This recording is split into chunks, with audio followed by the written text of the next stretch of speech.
शुभतनय वरिष्ठं सर्वकल्याणमूर्तिं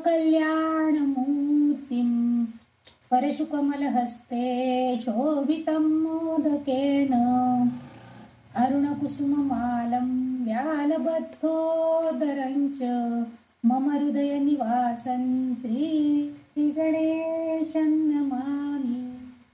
माते तुझ्या चरणी आश्रय देस्यामा, तेणीची नित्यमनी तुष्टी घडे प्रकामा।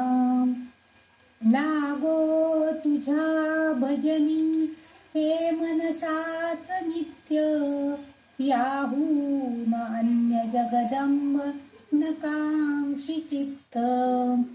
सर्वस्व तूच अमुचे जगदंब माते, आम्ही तुझे प्रिय शिशूच दुजे नाते। वाटो कसाही गुणहीन सदा जनामी, तू माय एक करिसी मम चोजनामी। तू माय एक करिसी मम चोजनामी। श्री गणेशाय नमः। श्री सरस्वत्यै नमः। श्री मातृपितृभ्यां नमः। श्री कुलदेवताभ्यो नमो नमः। श्री गुरुदेवेभ्यो नमो नमः। ओम श्री ललिता देव्यै नमः। अथ श्री ललिता सहस्रनाम स्तोत्रम् भवेदेवेति मुख्यानि तत्र वक्ष्यामि संशृणु।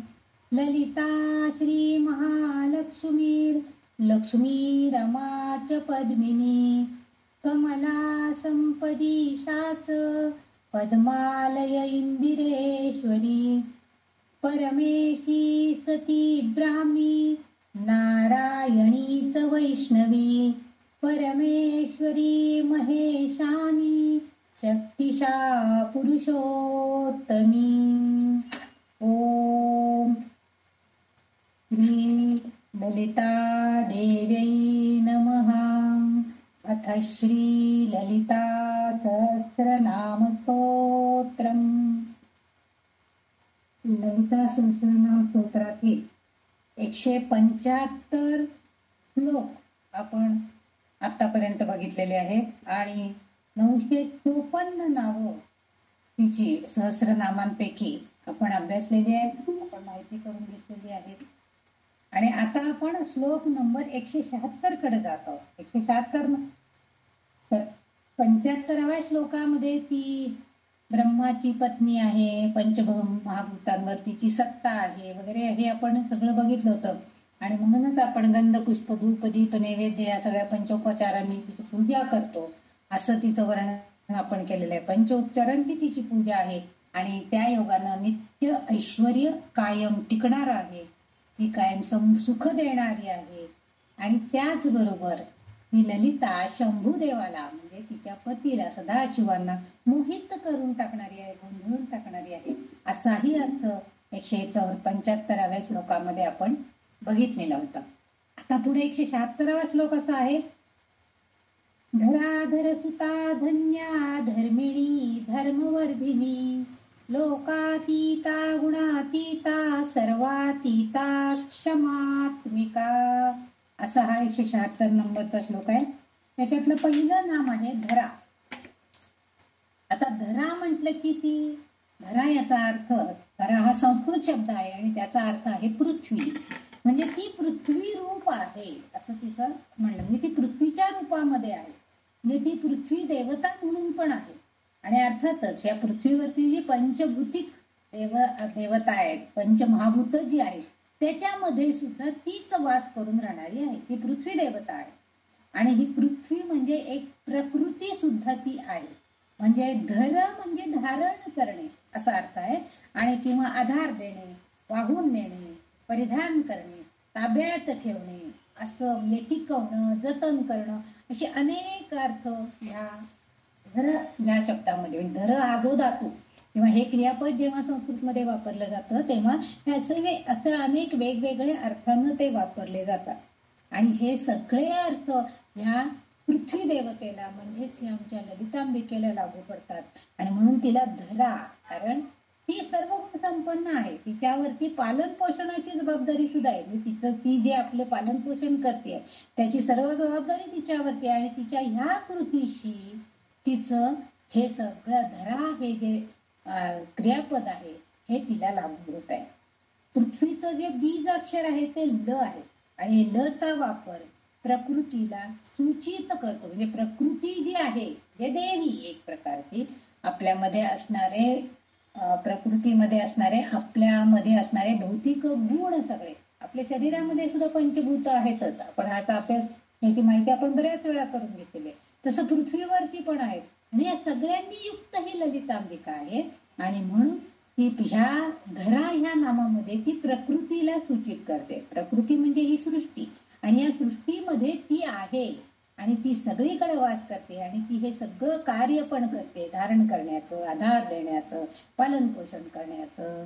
आणि ह्याशिवाय ती सगळ्यांना ताब्यात पण ठेवते. बघा आपलं काही चालत नाही. समजा पृथ्वीवरती भूकंप झाला तर आपलं काही चालतं का? आपण काही त्याला थांबवून ठेवू शकतो का? नाही. भूकंप झाला की झाला. म्हणजे त्या पृथ्वी देवतेच्या कृतींमुळं आपल्याला सुद्धा त्याच्याबरोबर सगळ्या गोष्टी करणं भाग होतं. म्हणजे प्रकृती जी आहे ही ललितांबिका जी आहे तिची कृपा आणि अवकृपा या दोन्हीलाही आपल्याला तोंड द्यावं लागतं.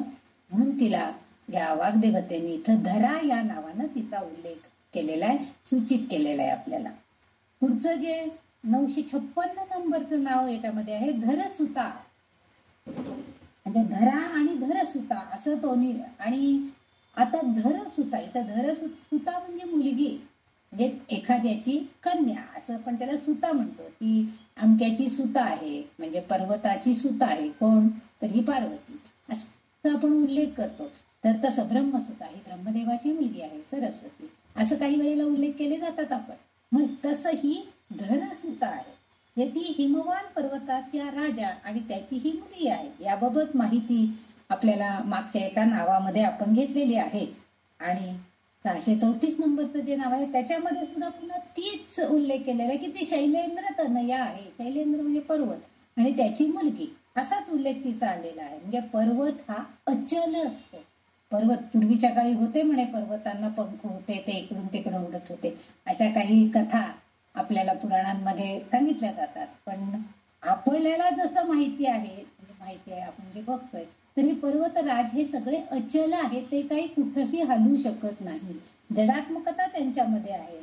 आणि अशा त्या अचल पर्वताची ही कन्या आहे. म्हणजे चैतन्य आणि शुद्ध चेतना तिच्यामध्ये आहे. आणि ती ज्ञानी असल्यामुळे त्या ज्ञानातून ते तिच्याकडे हे चैतन्य निर्माण झालेलं आहे. त्यामुळे ती धरसुता आहे असं उल्लेख वाग्देवी इथं करत आहे. म्हणजे त्या अचल अशा पर्वतराजाची ही मुलगी ही ज्ञानी आहे आणि ती चैतन्यमय आहे. शुद्ध चेतना तिच्यामध्ये अंतर्भूत आहे. आणि म्हणून त्याने तिला धरसुता असं उल्लेख केलेला आहे. पुढचं जे नाव आहे 957 नंबरचं धन्या. आता आपण हा धन्य आपण म्हणतो धन्य गो बाई, काय काय करतीस. आपण कोणाचा कौतुक करायचं असलं तर उल्लेख काय तुला कसं काय धन्य आहे तुझं, कुठून करतेस एवढं सगळं काय काय करता, तेव्हा पहाटे उठता, काय करता, धन्य रे बाबा असं आपण उल्लेख करत असो. तसं ही धन्य आहे. आता धन्य म्हणजे काय तर इथं धन असा पण अर्थ आपण करू शकतो. धन वैभव, धन संपत्ती किंवा काही गुण बहाल होणं हे सुद्धा एक धन्याचंच लक्षण आहे. म्हणजे धन्य वाटणं आपल्याला असं आहे. म्हणजे भाग्यवान असाही त्याचा अर्थ आपण करू शकतो. आपण कोणी आपल्याला काही फेवरमध्ये केलं तर आपण म्हणतो धन्यवाद.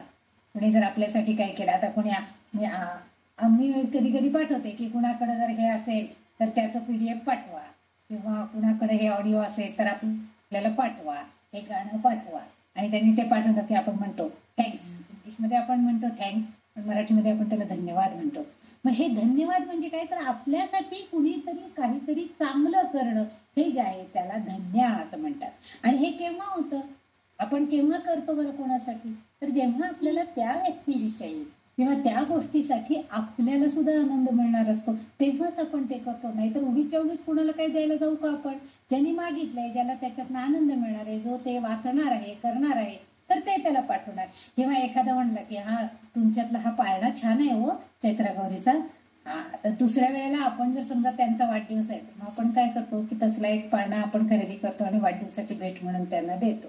म्हणजे त्यांच्या फेवर, म्हणजे त्यांना आवडणारी गोष्ट त्याला मिळाली की त्या माणसाला किती आनंद होतो. आणि आपल्यालाही द्यायला आनंद, तिला ती आवडतंय म्हणजे तिला ते द्यायला हरकत नाही. किंवा एखाद्या दुसऱ्या व्यक्तीलाही दुसरी एखादी आपल्याकडची एखादी गोष्ट कोणाला जर आवडली आणि ती जर आपण त्याला देऊ केली, आपली नव्हे पण नवीन आणून तरी कळलं, तर ती गोष्ट त्या माणसाला सुद्धा निश्चित अप्रिशिएट होती. म्हणजे त्याला त्यामुळे आनंद मिळतो, त्याला सुद्धा ते शुभ वाटतं. हा, यांनी आपल्याला छान दिलं बरं का, हे गिफ्ट आपल्याला आवडलं. काही बऱ्याच वेळेला असं होतं की एखादं गिफ्ट आपल्याला खूप आवडून जातं, की जे आपल्याला हवं असतं आणि आपल्याला मिळतं. साध्या गोष्टी सुद्धा असतात पण आपल्याला मिळतं. अगदी साधं उदाहरण सांगते. आमच्या एका मामी भाऊजीकडे मी गेले होते. मला म्हणजे तोपर्यंत मी काही असं ते साडीला क्लिप लावतात, ते बटन लावतात वगैरे, असलं काही मला माहित नव्हतं, साडी पिना वगैरे असं. तर सहज ती म्हटली आमची गीता की हे साडी खूप छान घट्ट बसते ताई आणि ह्या साडी पिना छान आहेत. हो का म्हटलं, बरं. मी फक्त बघितल्या, हो छान आहे तर गीता म्हटलं. पण तिने मला येताना तेच किती, तिने एक 6 का 8च पिना मला दिल्या मॅचिंगच्या. म्हणजे मला जरा मॅचिंगचा नाद होता म्हणून तिने मला मॅचिंगच्या कसं, पण मला इतकं बरं वाटलं की अरे हा, आपल्याला आवडलं, तिने लगेच दिल्या. ही जी गोष्ट आहे त्याला मला आनंद देऊन गेली आणि तिलाही दिल्याचा आनंद, मलाही घेतल्याचा आनंद. हे जे आहे ही गोष्ट म्हणजे धन्या अशा तऱ्हेचं आहे. म्हणजे चांगलं असतं, मंगलता देणारी आणि हे देणारी ही देवता आहे. कारण ही बुद्धी देणार आहे आपल्याला हे सगळं असं काही गोष्टी करायला. म्हणून धन्य म्हणजे, आणि मग आपण म्हणतो धन्य आहे म्हणजे कशासाठी आपण त्यांना धन्यवाद देतो, म्हणजे त्यांचे आभार मानतो. त्यांनी जे आपल्याला दिलेले त्याच्याविषयीची कृतज्ञता व्यक्त करणं, ही जी आहे याला आपण धन्य म्हणतो. म्हणजे मानवी जीवनाचा जर आपण नेहमी आढावा घेतला तर जन्मभर माणूस की मी मी माझं असं करत जगत असतो. प्रत्येक जण माझं माझं घर, माझी साडी, माझी मुलं, हे जे सांगतं माझं माझं मी मी ह्यामध्येच करतच असतो. पण जेव्हा, म्हणून आता ज्येष्ठ नागरिकांसाठी किंवा आपण जे आध्यात्मिक बैठक ज्यांची आहे किंवा अध्यात्माकडे जे वळलेले आहेत ते सगळेजण काय म्हणतात, आता आपलं जवळ आलेलं आहे, अंत समय जवळ येत चाललेलं आहे. जसं जसं वय वाढेल तसं तसं आज न उद्या ते येणारच आहे. कुणाचं आधी कुणाचं नंतर हे फक्त एवढं ठरलेलं आहे, पण ते येणार ह्याची आपल्याला थोडीशी चाहूल लागलेलीच असते. आणि मग तो जो अंतकालाचा समय जवळ आला की त्यालाच आपण चर्मकाल असं सुद्धा काही वेळेला म्हटलं जातं. म्हणजे काही जणांना कळतं की एखादे जण आजारी पडतात बघा, काही एखादा दुर्धर आजार होतो वगैरे आणि ते म्हणतात नाही नाही मला आता काही उपचार वगैरे करायचे नाही, माझा आहे हा काळ मी असाच घालवणार आहे, मला काही उपचार करू नका, दवाखाना नको, काही नको, जे काय माझे भोग आहेत ते मी भोगतो, आपण सगळेजण मिळून आनंदात इथंच असं राहूया, मला दवाखान्यात नेऊ नका.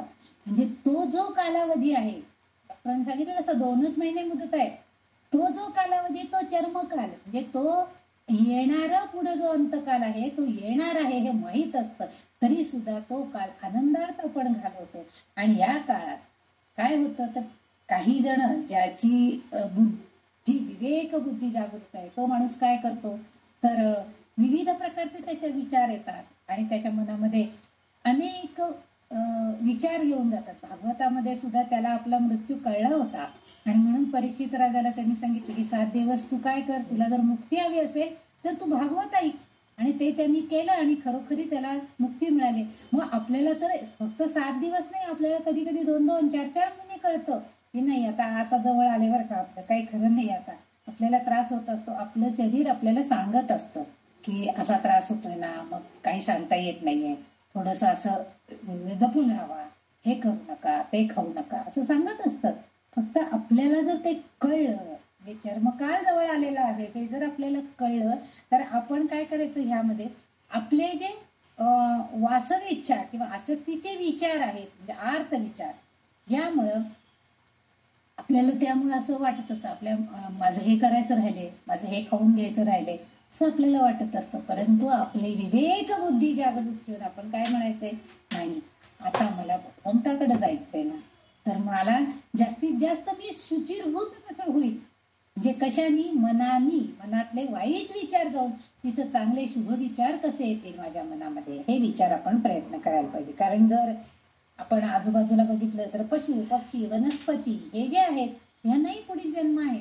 एखादी वनस्पती बघा, आता साधं आपण आता या गौरीच्या दिवसामध्ये ते गौरीचं तेरड्याचं झाड लावतात, त्याला छान गुलाबी लाल वगैरे फुलं येतात आणि नंतर त्याला बिया पकडलेल्या असतात. तेवढं ते एकदा फुलं येऊन गेली की ते झाड मरगळून जातं, आपोआप त्याची पानं सगळी गळून जातात आणि अगदी शुष्क होतं. पण त्याच्या बिया त्या खाली पडलेल्या असतात आणि पण थोड्या दिवसांनी पुन्हा ते झाड रुजू होतं. पण त्याला आपण काय होतं त्या वर्गामध्ये म्हणजे ह्यांना सुद्धा पुढील जन्म घ्यावाच लागतोय असे विचार त्यांच्या मनामध्ये येणार आहेत का झाडाच्या? नाही. तरी त्याला पुन्हा जन्म आहे. मग आपल्याला तर कळलेलं आहे की आपल्याला पुन्हा जन्म आहे. मग तो काळ आपण चांगल्या प्रकारे घालवायचा आहे. दुसरं आहे ते काही जण कसं म्हणतात, काय मलाच काय हे सगळं पाठीमागं, मलाच काय हे सगळं दुःख, मलाच काय या यातना, म्हणजे हे रौद्र विचार आहेत आपल्या मनामध्ये. ठीक आहे, परमेश्वरा मागच्या जन्मामध्ये माझं ज्या प्रारब्धानुसार मला जे भोगायचंय ते मला भोगायला परमेश्वराने शक्ती द्यावी, असा जर आपण पॉझिटिव्ह थिंकिंग असा जर विचार केला तर आपल्याला त्रास होत नाही. पण काय होतं की त्या वेदना, ते क्षण आणि काही करायचं राहून गेले ही आसक्ती, ह्यामुळे तो माणूस दुःखी होतो आणि त्याच विचारामध्ये गुंतून जातो. ती गोष्ट सांगतात, ती केरसुणी खात होती, तो शैलीवर पडलाय आणि ती केरसुणी खातीये गाय आणि तो सांगायला लागला की अरे ते काय केरसुणी खाते, यांना काही कळे ना, कारण त्याचे शब्दोच्चार नीट होते. म्हणजे त्याचा जीव त्या केरसुणीत सुद्धा अडकला होता की काय केरसुणी खातीये रे, म्हणून तो आपल्या मुलांना सांगायला लागला होता. ही ह्या वासना आहे, ती आसक्ती आहे. आता मृत्यूशाहीवर पडल्यावर कशाला केरसुणी राहू दे, नाही तर ती गाय काय खाते खाऊ दे, असा विचार येत नाहीये. म्हणजे त्याची आसक्ती, वासना त्याच्यामध्ये अडकून जातात आणि हे मग आपोआपच त्या विचारांमध्ये गुंतून गेल्यामुळं त्याला बाहेर पडण्याचा मार्ग आहे हा त्याच्या डोक्यात येतच नाही. कारण त्याचे विचारच फक्त तेवढी संकुचितच असतात. तो विचारच करत नाही की याच्यातनं आपल्याला बाहेर पडेल, ती गाय काय करते आणि त्या केरसुणीचा काय उपयोग आहे की नाही, त्याला काही माहिती करून यायचं कारणच नव्हतं. त्यांनी आपल्या छान विचारात राहिला असता तर त्याला अंततः चांगला आला असता. पण त्याचा विचार तो नाही, कारण मग त्याला आपोआपच कसला जन्म येतो, लहान किडे मकोडे, म्हणजे थोडाच कारण पुन्हा त्याची आसक्ती राहिली ना, त्या केरसुणीमध्ये जीव गुंतलाय, पुन्हा जन्म घेऊन यायला पाहिजे. आणि मग पुन्हा किडे मकोड्यांना काही जास्त नसतं आयुष्य, थोडाच काळ असतं. मग आपोआप म्हणजे पुन्हा हे हाडगाडगं हे चक्र जन्म मृत्यूचं, त्याला त्या प्रक्रियेतून वेदना सहन करत जावं. कारण सगळ्याच काय प्राण्यांना, पक्ष्यांना किंवा किडे मुंग्यांना चांगल्या प्रकारे जन्म होतोच असं नाही. आता काही जण काही किडे आपण बघा, 10-20 दिसला, एखादा जुळा दिसला तर आपण लगेच त्याला केरसुणीनं बडवून मारून टाकतो, तो काय नको कशात तरी पडेल. म्हणजे आपण त्याला किती वाईट जन्म आहे बघा. म्हणजे त्याचा थोडाच काळ आहे, त्याचं आयुष्य किती, समजा 1-2 दिवसातच ते हे झालेलं असेल, समजा तो झुरळ मोठं झालेलं असेल तर आपण त्याला मारून टाकतो. म्हणजे त्यावेळेस त्या प्रक्रियेमध्ये त्याला वेदना सहन कराव्या लागतात. कारण मागच्या जन्मामध्ये त्याची आसक्ती राहिली ना जीवन जगण्याची, मग ठीक आहे पुन्हा जन्म देतो तिला, पण त्याला मानव जन्म मिळत नाही. किडामुंगीचा जन्म मिळाला, थोड्याच कालावधीसाठी मिळाला, पण वेदना सहन करायला लागल्याच. पण जेव्हा नरदेह आपल्याला मिळालेला आहे तेव्हा आपण याच्यातनं बाहेर पडू शकतो की, आणि मग आपण तो विचार करायला पाहिजे की आपल्याला ह्याच्यातनं बाहेर पडायचंय, आपल्याला चांगला देह पुन्हा प्राप्त व्हायला पाहिजे. माझं ह्या जन्मामध्ये जे ज्ञानदान करण्याचं किंवा ज्ञान संपादन करण्याचं कार्य राहिलेलं आहे त्यासाठी मला पुढचा जन्म पुन्हा मानवाचा मिळायला पाहिजे, हा विचार आपल्या मनामध्ये असायला पाहिजे. मरताना आपल्या मनामध्ये जे विचार असतात, ज्या आसक्ती असतात, इच्छा असतात, त्यानुसार आपल्याला जन्म मिळत असतो, कारण ते भोगायचं राहिलेलं असतं आपलं. आणि म्हणून इथं त्यांनी असं सांगितलंय की जन्म मृत्यूच्या प्रक्रियेतील वेदना सहन करत आत्म्याला मुक्ती प्राप्त होते. म्हणजे त्याला मुक्ती मिळत नाही, पुन्हा पुन्हा जन्म, पुनरपी जननम पुनरपी मरणम पुनरपी जननी जठरे शयन करावंच लागतं. जन्म मृत्यू पुन्हा पुन्हा तेच. पण आपण तो मनुष्य पुन्हा पुन्हा जन्म घेतो. मानव जन्मामध्ये फक्त जर तो आला आणि त्यांनी जर सार्थक करून घेतलं नरदेहाचं तरच त्याला मुक्ती मिळते. ह्या धन्यमध्ये यात आणखीन एक गोष्ट त्यांनी अशी सांगितली की मानव जीवन जेव्हा लाभतंय ना या नरदेहाला, तेव्हा वेद, उपनिषद आणि इतरही काही जी वाङ्मय आहेत आपली पौराणिक महात्म्य सांगणारी, या सगळ्यांचं आपल्यावरती वरदहस्त आहे. खरं म्हणजे आपण त्याचं वाचन अभ्यास हे सगळं जर थोडंसं केलं ना, तर त्या विचारांच्या त्याच्यातही इतरही करुणामयी विचारांच्या शिकवणीवर आपली मनाची जाणीव स्थिर करता येते आपल्याला. म्हणजे आपण उपनिषद वाचू शकतो, इतरही पौराणिक वेद वाचू शकतो आणि त्याच्यामध्ये जे चांगले विचार त्यांनी आपल्याला सांगितलेले आहेत आपल्या ऋषीमुनींनी, थोर संतांनी, हे सगळं आपण थोडंसं आत्मसात करू शकतो आणि मग आपल्या मनाची जाणीव स्थिर होऊ शकते. काही जणांना हे एक अगदी तरुणपणातच ह्या भावना लगेच कळतात आणि ते तेव्हापासूनच ह्या आचरणाला लागतात. काही जणांना उशीर होतो, कारण प्रपंच करण्यामध्ये गुंतून जातात, जबाबदाऱ्या असतात.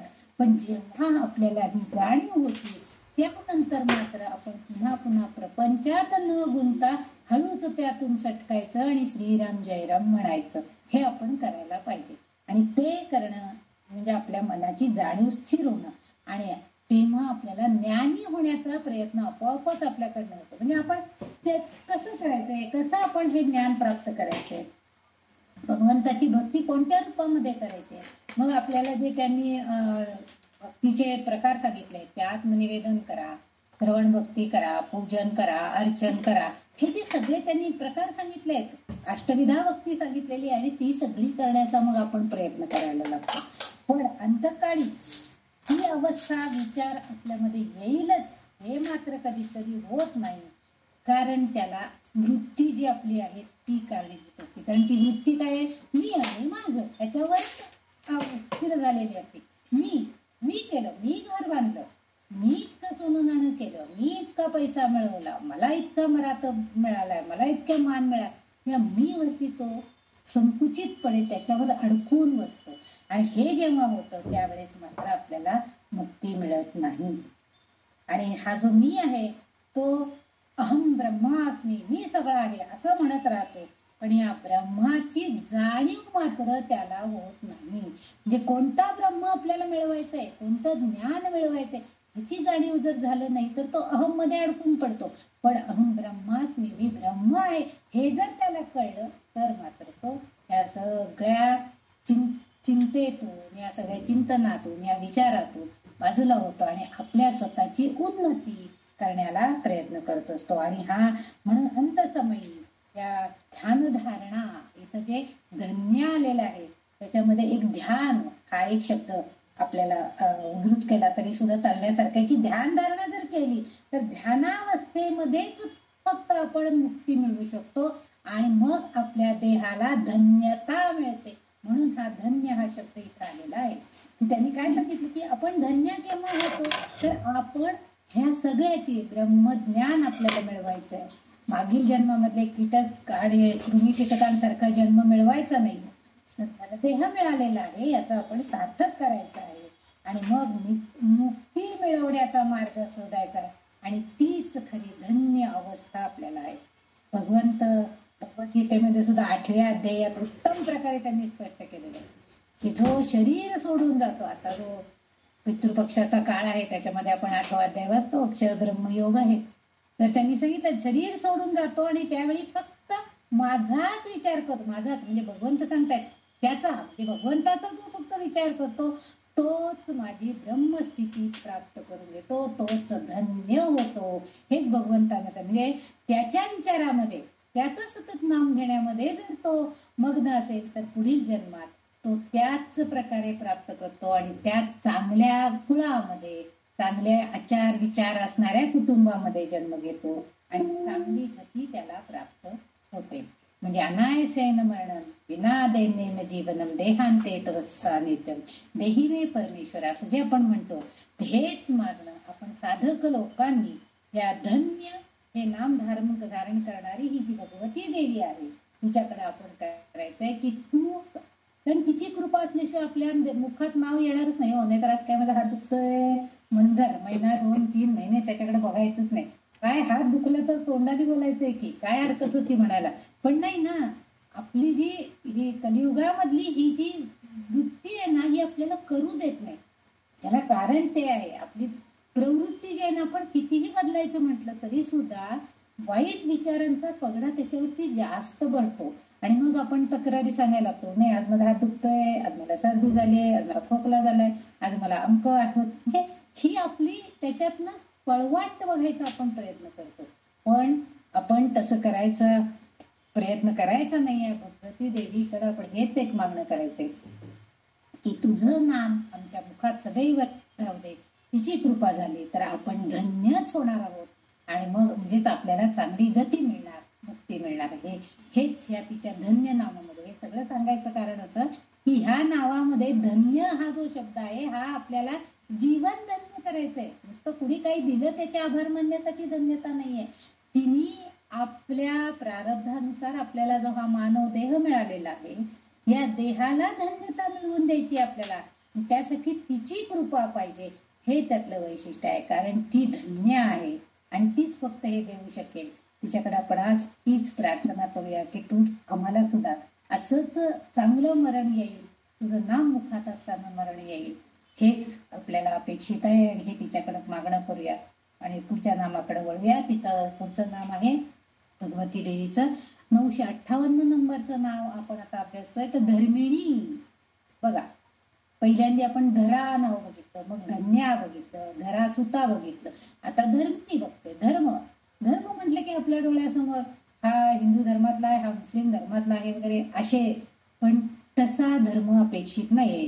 जे स्थापित आहे, स्थिर आहे, आदेश, कायदे, अध्यादेश, कायदा, प्रथा यांचे पारंपरिक पद्धतीनं जे पालन करतात म्हणजेच ते धर्माप्रमाणे चालणारे आहे, तो धर्म. यात आपल्याला माणुसकी धर्म ह्याला काही वेगळं आहे का? तो हिंदू असला तरी त्यांनी माणुसकी दाखवली पाहिजे, मुस्लिम असला तरी माणुसकी दाखवली पाहिजे, पारशी धर्माचा असला तरी सुद्धा त्यांनी माणुसकी दाखवली पाहिजे, येशू ख्रिस्ताच्या धर्मातला ख्रिस्ती असला तरी माणुसकी दाखवली पाहिजे. हा धर्म पाळणं आपल्याला शक्य आहे की नाही? हा म्हणजे योग्य जो आदेश आहे, योग्य जे स्थिर आहेत, आदेश आहेत, कायदे त्याप्रमाणे पण काही प्रथा निर्माण झालेल्या आहेत, त्याप्रमाणे आपण वागलं तर ही देवी माता जी आहे ही कारण ही सगळं पालन करणारी, ही स्वतः कशी आहे तर ही सगळं पालन धर्माच्या आदेशानुसार वागणारी आहे. म्हणजे स्त्री धर्म आहे. स्त्री धर्माने काय करत म्हणजे आपल्याला जो स्त्री धर्म, स्त्रीचा जन्म मिळालाय तर स्त्री धर्मानुसार त्याचे जे आदेश आहेत वेदामध्ये सांगितलेले, उपनिषदांमध्ये सांगितले की स्त्री धर्माने म्हणजे स्त्रियांनी यानुसार वागायचंय, म्हणजे त्यांनी त्याचं पालन करायचं हे त्यांनी सांगितलेलं आहे, ते आपण वागायचंय तसं. आणि हे सगळं ही पाळती आहे. ललितांबिका स्वतः ते सगळं आचरण करते आहे, सगळ्याचं पालन करते आहे.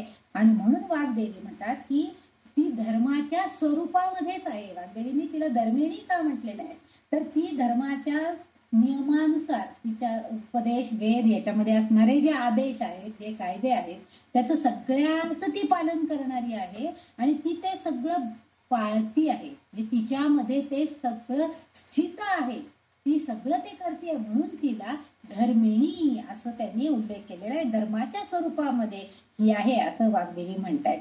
म्हणून तिला त्यांनी धर्मिणी नाव दिले. धर्माच्या मार्गावर चाललेली, धार्मिक कार्यामध्ये सहभागी होणारी. अर्थात हे सहभागी कोण होतं? धार्मिक वृत्तीचे असतील तर. काही जण म्हणतात की हे पूर्वी मी अगदी नास्तिक होते, मला काहीच माहित नव्हतं, मला यातलं काय आवडायचं पण नाही, काय गुंतून पडायचं, हे सोहळं ओळण हे अमुक काही मला मान्य नव्हतं हे. पण ही ललितांबिका स्वतः धर्मिणी आहे, धर्माच्या नुसार आचरण करणारी आहे, धर्माच्या मार्गावर चालणारी आहे आणि आपण तेच अनुसरण करायचंय. कारण ह्या सगळ्यामुळं तिच्याकडे जसे जे नैतिक गुण आहेत, धर्माचरण करण्याची जी ताकद आहे, शक्ती आहे, चैतन्य शक्ती आहे, तर त्याप्रमाणे तिला जी शक्ती आहे ती आपल्याला सुद्धा ती देऊ करते. केव्हा? तिचं पूजन अर्चन केलं तर. तिच्याकडे आपण मागणं केलं की तू जशी धर्मिणी आहेस तसं मला जो तो हा स्त्री जन्म दिलेला आहे त्याप्रमाणे मला सुद्धा स्त्री धर्मानुसार आचरण करण्याचं तू शक्ती दे, बळ दे. म्हणजे जेव्हा आपण बाहेर सोडून सासरी येतो तेव्हा सासरच्या नुसार आपल्याला सगळं केलं. माझ्या माहेरी असं आहे, तुझ्या माहेरी लाख असेल, त्याचा काही आता इथं उपयोग आहे का? तू सासरी आलीस ना, तिथं जे तुझे दीर आहेत ते भावासारखे मान, तिची नणंद असेल तर भाऊ बहीण म्हणून मान, सासू सासऱ्यांना आई वडिलांसारखा मान. हे जे धर्मानुसार पालन आहे हे काय आत्ताच्या मुली, माझी आई नाही अशी करत, तुझी आई नसेल करत, पण तुझी सासू सांगते ना तुला की अगं आंघोळ केल्याशिवाय तू कॉट्यापाशी शक्यतो येऊ नकोस, तर ऐक ना. म्हणजे ही जी गोष्टी, ह्या ज्या गोष्टी आहेत ना, ह्या सगळ्या धर्माच्या पालनासाठी आहेत, की ज्या योगे आपलं आचरण चांगलं राहील आणि त्याचे परिणाम पण चांगले होतील. पण काही ठिकाणी हे आपल्याला दिसत नाही. आणि परंतु ललितांबिका मात्र ह्या सगळ्या गुणांनी युक्त आहे आणि म्हणून वाग्देवी तिला धर्मिणी म्हणतात. आणखीन एक असं काही ठिकाणी उल्लेख आहे की पत्नीला धर्मपत्नी असं म्हणतात. धर्मपत्नी म्हणजे आमची धर्मपत्नी अजून आली नाही असे काही पूर्वीच्या काळच्या लोकांचे आता पत्नीला धर्मपत्नी म्हणण्याचं कारण का? कारण ती धर्मिणी आहे. कारण जेव्हा ती पतीशी जोडली जाते, म्हणजे त्या घरामध्ये त्या पतीबरोबर ती पत्नी म्हणून प्रवेश करते, तेव्हा पत्नी धर्माला आचरण करण्यासाठी जे जे नियम आहेत, जे जे काही त्यांनी कायदा घालून दिलेला आहे किंवा नियम घालून दिलेले त्यानुसार आचरण करणं तिचं काम. म्हणजे पतीच्या बरोबर असताना, जेव्हा ती पतीच्या बरोबर आहे तेव्हा पत्नी म्हणून तिचं जे धर्मानुसार काटेकोरपणानं पालन करणं हे क्रमप्राप्त आहे. आणि म्हणून पण ह्या म्हणून ती शिवाबरोबर असताना ती नेहमी आनंदित असते बघा ललितांबिका. बऱ्याच नावांमध्ये आपण उल्लेख केलाय की ती जेव्हा शिवाबरोबर आहे म्हणजे पती बरोबर आहे, मग त्याच्याबरोबर तिला जो आनंद मिळतो त्याच्या सहवास असताना, आपोआपच त्याच्याबरोबर जेव्हा एखाद्या कार्यामध्ये जेव्हा ती सहभागी होते तेव्हा त्या कार्यामध्ये त्या धर्मानुसार आचरण करण्यासाठी सुद्धा तिला त्याच्याबरोबर राहावंच लागतं. आणि म्हणून इथं तिला धर्मिणी असं म्हणजे पतीच्या बरोबर असताना पत्नीनं धर्माचं काटेकोरपणानं पालन करायला पाहिजे. त्यावेळेला ही देवी दुर्गा स्वरूपामध्ये असते आणि ललिता मातेचा उल्लेख म्हणूनच दुर्गा असा सुद्धा केलेला आहे. कारण समजा एखादं संकट आलेलं आहे आणि पती पण अडचणीत आहे, संबंध कुटुंब अडचणीत आहे, तर त्यावेळेला आपोआपच आपल्याला दुर्गा स्वरूप आपण व्हायला पाहिजे. अशा वेळेला मला नाही माहिती, मी काही करू शकत नाही, मला होत नाही, मला येत नाही असं म्हणून चालणार नाहीये. त्यावेळेस आपण दुर्गेचं रूप घेऊन आहे त्या प्रसंगाला तोंड द्यायला झालं पाहिजे. म्हणजेच त्यावेळेस आपला पत्नी धर्म, पतीला एखादे कोणी अडवत असेल किंवा त्याच्या हातनं एखादं जर चुकीचं पाऊल उचललं जात असेल तर त्यावेळेस दुर्गेचं रूप घेऊन त्या पतीला अडवण्याची ताकद सुद्धा त्या स्त्रीमध्ये यायला पाहिजे. त्यावेळेस तिने आपला पत्नी धर्म निभावायला पाहिजे. काही जणी असतात बघा, अगदी त्यांना काहीच माहित नसतं आपला नवरा काय करतोय, कुठून पैसे आणतो, काय करतो, त्या पैशाचं काही माहित नसतं. आणून देतोय ना, दोन घास सुखानं खायला मिळतात ना, बस झालं, चला, नाही लक्ष घालायचं. पण तो जर अपमार्गानं किंवा वाईट मार्गानं जर तो पैसा मिळवत असेल तर त्यासाठी सुद्धा तिने त्याला जाब विचारायला पाहिजे की तुम्ही हा एवढा पैसा आणताय, एवढं मला दागिने करताय, तुमचं एवढं इन्कम तरी कशाचं आहे, हे एकदा तरी त्या बायकोनं विचारलं पाहिजे. म्हणजे तिथं तिचं दुर्गादेवीचं रूप दिसलं पाहिजे. तिला कळलं पाहिजे की आपल्या पतीचं आचरण जेव्हा चुकतंय तेव्हा त्याला सुद्धा योग्य मार्गावर आणण्याची ताकद ही देवी म्हणजे ही स्त्री दुर्गादेवीच्या रूपामध्ये जर आली तर ती त्याला सरळ करू शकते आणि म्हणून म्हणजे धर्माप्रमाणे आचरण करू शकते. म्हणून इथं वाग्देवी तिला धर्मिणी या नावानं संबोधन देत आहेत. कारण ती आनंदाचा अनुभव नित्य सर्व गुणांनी युक्त अशी आहे, ती सर्व गुणांनी संपन्न आहे. म्हणजे ती जशी आहे तसं ती आपल्याला सुद्धा करेल ना, पण तिच्याकडे प्रार्थना केली तर की आई माते मला हे दिसतंय की गैरप्रकार काहीतरी होतोय, माझा नवरा कुठनं तरी वेगळ्या ठिकाणून पैसे आणतो, पण हे गैर आहे आणि त्यामुळं त्याला जाब विचारण्याची ताकद मला दे.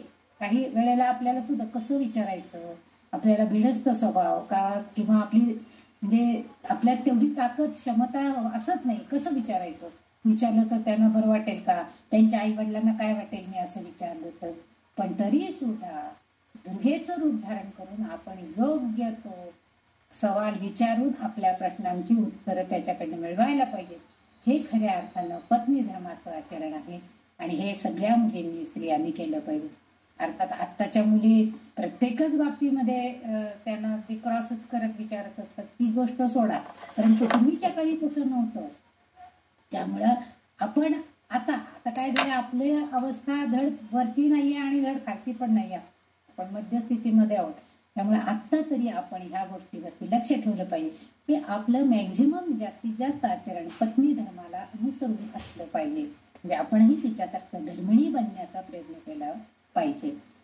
आता पुढचं जे नाव आहे ते आहे धर्मवर्धिनी. बघा आता म्हणजे ह्या वाग्देवी तिच्या किती गुणांचं पुढं पुढं पुढं आणखीन नेत आहे बघा. धर्मवर्धिनी आहे ती. आता ती धर्मिणी आहे, धर्माचं पालन करणारी आहे, सगळं झालं, गुणांनी युक्त आहे. आता वर्धन करणं म्हणजे काय करणं? वाढ करणं. धर्मवर्धिनी मग वर्धन करते, ती वाढ करते. म्हणजे धार्मिक भावना ज्या आहेत त्या वाढ करण्याचा म्हणजे आपल्या भक्तांच्या मनामध्ये धार्मिकतेची भावना वाढीस कशी लागेल याचा प्रयत्न ही ललितांबिका करताना आपल्याला दिसते. तुम्ही बघा आता सुद्धा सध्या तुम्ही समाजामधल्या सगळ्या लोकांच्याकडे जर एक दृष्टिक्षेप टाकला तर आपल्या असं लक्षात येतं की ठीक आहे त्यांच्या धार्मिक भावना वेगळ्या प्रकारच्या असतील, पण धार्मिकतेकडं कल बऱ्याच जणांचा ते दुसऱ्या कुठल्या कारणासाठी तरी का होईना. दगडूशेठला इतकी गर्दी असती, अगदी सगळी तरुण मुलं सुद्धा त्या गणपतीला मोदक दुर्वा बिवा घेऊन अगदी गर्दीमध्ये, किंवा देवीचं दर्शन घ्यायला जोगेश्वरीला काही का असे ना चांगले चांगले मुली येतात म्हणून बघायला सुद्धा आलेले तरुण वर्ग असतो. पण त्यांचा कल निदान तिथं जाऊन ते एकदा हात तरी जोडतील की नाही, बास आहे तेवढं. म्हणजे धार्मिक भावना वाढीस किंवा घरामध्ये सुद्धा आता बरीच मुलं धार्मिकतेकडे वळलेली आपल्याला दिसत आहेत. कमी आहे, प्रमाण कमी आहे, परंतु ही धार्मिक भावना वाढीस लावण्याचं काम कोणाचं आहे तर ललितांबिकेचं आहे. म्हणजेच पर्यायानं आपल्या सगळ्या या मध्यम आपण आता ज्या एजला आहोत त्या आपल्यावरती ते आपण जास्तीत जास्त त्यांना सांगितलं पाहिजे. नाही देवीचं करायचंय ना, चांगल्यात चांगलं तिला दिलं पाहिजे, चांगल्यात चांगलं तिच्यासाठी आणलं पाहिजे. ही जी गोष्ट आहे ही आपण त्यांच्यामध्ये रुजवलं पाहिजे. म्हणजे आपोआपच पुढच्या वेळेला करताना आपण असू नसू काही माहिती नाहीये, पण ते चांगलंच करणार. कारण त्यांना बाबा त्यावेळी सांगितले होते की नाही चांगलंच चांगलं द्यायचं बरं का, कोणालाही काही द्यायचं असं. आई म्हटली होती की हो नाही स्वयंपाक चांगलाच झाला पाहिजे, चांगल्या मनानं केला पाहिजे. म्हणजे ही जी गोष्ट आहे ही धार्मिक भावना वाढीस लावण्याचं काम ही ललितांबिका करते. म्हणून तिला धर्मवर्धिनी असं त्यांनी नाव दिलं. म्हणजे भक्तांच्या अर्थात हे कसं आहे की आपण सगळेजण तिचे भक्त आहोत असं गृहीत धरलेलं आहे. खरंच आहोत आपण तिचं नाव घेतो, तिची स्तुती करतो, तिचे आळवणी करतो, तिची प्रार्थना करतो की आम्हाला चांगली सद्बुद्धी दे. आणि म्हणून तिथं ते धर्मवर्धिनी असतं, म्हणजे धार्मिकतेमध्ये वाढ करणारी. अर्थातच तिथं जेव्हा ती भक्तांवरती ती कृपा करते तेव्हा तिचा पती हा तिच्याबरोबर असतोच. कारण ललितांबिकेचे शिव आणि शक्ती एकत्रच सगळीकडे कार्य करताना आपल्याला दिसतात. एकटे ते दोघंही कार्य करू शकत नाही, दोघं मिळूनच कुठलीही गोष्ट करू शकतात. बघा तुम्ही आपल्या प्रपंचामध्ये सुद्धा जर एखादं चाक जर हे झालं तर आपल्याला एक चाकाने रथ ओढायचा फार अवघड जातं. पण दोघंही असतील तर अगदी भक्कमपणानं दोघंही सगळ्या प्रसंगांना सामोरे जाऊ शकतात आणि त्या प्रसंगातनं आपण बाहेर पडतो. तसं ही शिवशक्ती हे जे दोघ जण आहेत हे काय करतात तर ती आपल्या पतीबरोबर असली की आपोआपच इंद्रियांवर नियंत्रण ठेवण्यासाठी ती त्याचा ताकदीचा उपयोग करून घेते. म्हणजे शिवासहित जेव्हा ती आहे ना ती भक्तांवरती चांगला प्रभाव तिचा राहतो आणि मग इंद्रियांवर नियंत्रण येतं. सूर्यासारखी तिची पवित्रता ओळखली जाते. म्हणजे तिचं जे तेज आहे ते तेज, ती चेतना, ते चैतन्य ह्या सगळ्यामुळे ती ओळखली जाते आणि ती शिवाबरोबर असते तेव्हा ती निश्चितच चांगलं कार्य करत होते. म्हणजे शिवा या जोडीदारावरील आणि इथं तिला कल्पना की आपण एकटं काही करू शकत नाही आहे आणि त्यामुळे तिची जी श्रद्धा आहे ती सुद्धा कोणावर आहे आपल्या जोडीदाराबरोबर. म्हणजे शिवावर सुद्धा तिची श्रद्धा आहे की माझा पती माझ्याबरोबर जेव्हा असेल तेव्हाच मी सूर्यासारखी चमकेल, माझं तेज सगळ्यांपर्यंत पोहोचेल, त्याच्या सानिध्यामध्ये मी असणार आहे. म्हणजे तिची भक्ती सुद्धा त्याच्यावरची भक्ती ही अगाध आहे. म्हणजे वाढ करण्यात म्हणजे त्या धार्मिक भावनेमध्ये त्या भक्तीमध्ये वाढ करणारी अशी तिची वृत्ती दिसून येते.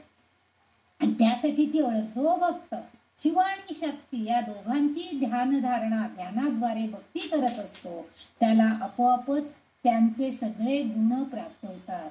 आपण नेहमी बघा म्हणजे आम्ही तरी आता आपण जेव्हा अथर्वशीर्ष म्हणतो तेव्हा एकदा देवीचं कोणतंही एक स्तोत्र म्हणतो. म्हणजे समजा 21 वेळा अथर्वशीर्ष म्हटलं तर एक वेळा श्री सुक्त म्हणतो, 16 वेळा श्री सुक्त म्हटलं तर एक वेळा पुरुष सुक्त किंवा अथर्वशीर्ष वगैरे कुठल्याही पुरुष देवतेचं एक स्तोत्र आपण म्हणतो. का बरं? म्हणजे जेव्हा आपण स्त्री देवतेचे किंवा विष्णू सहस्त्रनाम म्हणतात, म्हणजे लक्ष्मी बरोबर आपण विष्णूची सुद्धा भक्ती केलीच पाहिजे, शिवाबरोबर शक्तीची सुद्धा भक्ती केली. म्हणजे दोघं जेव्हा एकत्रितपणे आपल्या बरोबर येतात, आपल्या भक्तीमध्ये सामील होतात, आपण त्यांची भक्ती करतो, तेव्हा आपोआपच त्यांचे सगळे गुण आपल्यामध्ये येतात. म्हणजे मग काय होतं, आपोआपच ती इंद्रियांना जिंकून देण्याचं, म्हणजे आपले इंद्रिय दमन, म्हणजे आपल्या ज्या आसक्ती, विषय वासना या ज्या सगळ्या आहे, ह्या सगळ्यांना जिंकून देण्याचं सामर्थ्य हिच्याकडे आहे. ही आपल्याला ती शक्ती देऊ शकते. ती चैतन्य शक्ती आपल्यामध्ये आली तर आपण सगळ्या आपल्या विषय वासनांवरती ताबा मिळवू शकतो आणि आपलं कार्य व्यवस्थितपणे पार पडतं. आपल्यामध्ये ती शुचिता, ते पावित्र्य, त्या देवतेबद्दलची निष्ठा, ह्या सगळ्या आपोआप वाढीस लागतं. बघा, आपण आता ह्या स्टेजला आपल्याला असं वाटतं आता मी ठरवले खरंच श्रीसुक्त नवरात्रामध्ये, पण होईल का मला? एवढ्या सगळ्या बायका घरी यायच्या, त्यांचं सगळं एवढं करायचं, त्यांना खायला प्यायला, होईल का मला? सारखं आपल्या मनात एक शंका असते, होईल की नाही कोणास ठाऊक, होईल की नाही कोणास ठाऊक, तू येशील का माझ्या मदतीला? आपण आपल्या मैत्रिणींना वगैरे विचारू. म्हणजे ही आत्ताची आपली स्थिती चालू आहे. मग काय होतं, पण ही सगळं जर आपण तिच्याकडं मनोभावाने मागितलं की मी हे जे कार्य करण्यास सुरुवात केलेलं आहे, मी जी ही जबाबदारी स्वीकारलेली आहे, ही पार पाडण्यासाठी तू तुझी शक्ती मला दे, असं जर तिला आपण प्रार्थना केली तर ती नक्कीच आपल्या पाठीशी खंबीरपणे उभं राहील. मग ते आपल्या पतिराजांच्या स्वरूपामध्ये असू दे, आपल्या मुलांच्या स्वरूपामध्ये असू दे, कोण ना कोण आपल्या पाठीशी येतं. मुलं म्हणतात, आई तू काही काळजी करू नको, बाकीचं सगळं मी बघतो, तू काय खाण्यापिण्याचं बनवायचं ते बनव. आपले पतिराज आपल्याला म्हणतात किंवा मिस्टर म्हणतात की हा मला तुला काय आणून द्यायचं ना ते मी आणून देतो, तू काय काळजी करू नको, उगीच एवढं टेन्शन घेऊ नको.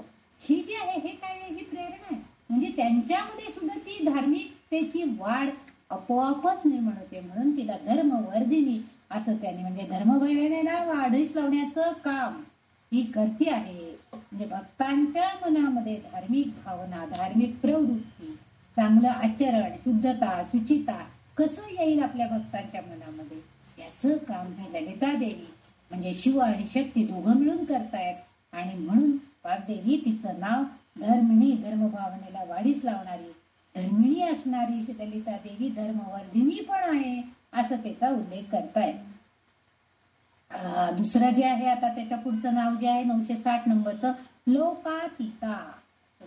आता एकदम वेगळंच नाव झालं. आतापर्यंत धर्माच्या ह्याच्यावर तिची नावं होती, पण आता लोकातीता. लोकातीता म्हणजे लोक म्हणजे कोण? आपण म्हणतो लोक म्हणजे कोण आहेत? आपल्या आजूबाजूला जे जनसमुदाय आहे त्याला आपण लोक म्हणतो, म्हणजे जनसमुदाय. पण हा नुसता जनसमुदाय म्हणजे लोक नव्हे, तर इथं जर लोक म्हणून जे आपण लोक म्हटलं तर काय म्हणतो, हो लोकांच्यात असं असतं, अहो लोक अशी करतायत असे उल्लेख आपण करत असतो.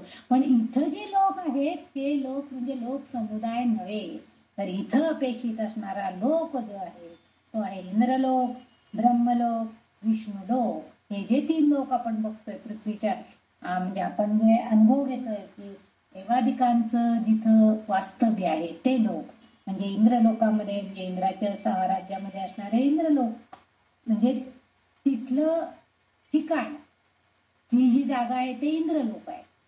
दुसरं आहे ब्रह्मलोक, ब्रह्माचं जिथं आहे तिथं ब्रह्मलोक. आणि विष्णुलोकामध्ये आपण म्हणतो ना बाई मृत्यूनंतर विष्णुलोक मिळायला पाहिजे आपल्याला, म्हणजे काय तर त्याच्या सानिध्यामध्ये आपल्याला जायला यायला पाहिजे, ही आपली अपेक्षा असते. हे 3 लोक तिथं अपेक्षित आहेत. लोकातीता. आता इथं जे आहे आणि हे सगळे जे काय आहेत इंद्रलोक, ब्रह्मलोक, विष्णुलोक, हे चेतनेचे विविध प्रकार आहेत, वेगवेगळे स्तर आहेत, त्यानुसार आहे.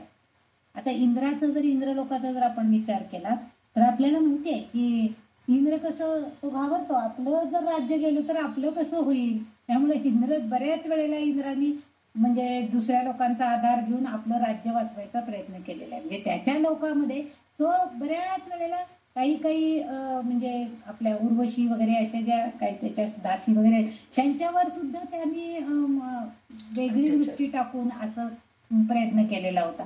म्हणजे तो सुद्धा ह्याला बळी पडलेला आहे. पण अशा इंद्रलोकामध्ये आपल्याला जायचंय का? नको. आपण जर तुम्हाला कोणी विचारलं तर तुम्ही म्हणाल का इंद्राच्या राज्यात जाऊया? नको म्हणाल. विष्णू लोक चांगला आहे, त्याच्यापेक्षा विष्णू लोकात आपण जाऊया, तिथं आपल्याला मुक्ती मिळणार आहे. आणि म्हणजेच हे चेतनेचे स्तर आहे. पण ह्या तीनही लोकांच्या पलीकडं इंद्रलोक, विष्णुलोक आणि ब्रह्मलोक, या तिन्हीच्या अतीत, लोकातीत असा जो शब्द त्यांनी वापरलाय, लोक अधिक अतीत. अतीत म्हणजे त्याच्याही पलीकडं, ह्या तीनही लोकांच्या पलीकडं ती आहे. आणि म्हणजेच ही ललितांबिका त्या लोकांमध्ये चेतना शक्ती बरोबर असते. ती जेव्हा शिवासोबत असते, महाकैलासामध्ये जेव्हा ती राहते, तेव्हा इतर सर्व लोकांच्या ती पलीकडं आहे.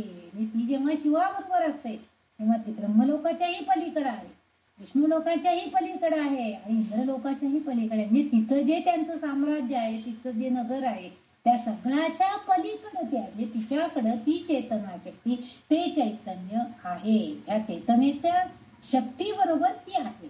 म्हणजे त्यावेळेस भक्ताला काय होतं, प्रत्यक्ष इथं जेव्हा ती या पलीकडं आहे म्हणते, तेव्हा ही ललितांबिकेची जर आपण भक्ती करत असेल तर तो भक्त आत्मसाक्षात्काराला प्राप्त होतो. म्हणजे त्याला आत्मसाक्षात्कार होतो. म्हणजे आपण काय म्हणतो त्याला, की ध्यानधारणा करताना आपली जर ध्यान लागलं म्हणजे, आणि जर समजा त्याच्यामध्ये मृत्यू आला तर त्याला मुक्ती मिळते. ही जे आहे आत्मसाक्षात्कार होतो, ज्ञान प्राप्ती होते. हे सगळं केव्हा होतं, जेव्हा ती त्या शिवाबरोबर असते आणि तिची जर आपण प्रार्थना केली, म्हणजे चेतनेच्या सर्वोच्च पातळीमध्ये ती असते.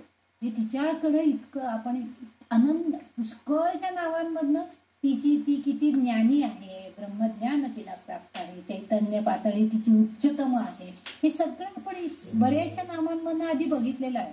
आणि इथं ती सांगते आहे की सर्वोच्च पातळीमध्ये जेव्हा ध्यानधारणेमध्ये तो भक्त मग्न होतो, त्यावेळेस त्याला ना जीवाचे भय ना मृत्यूचं भय, अशी त्याची अवस्था होते त्या भक्ताची.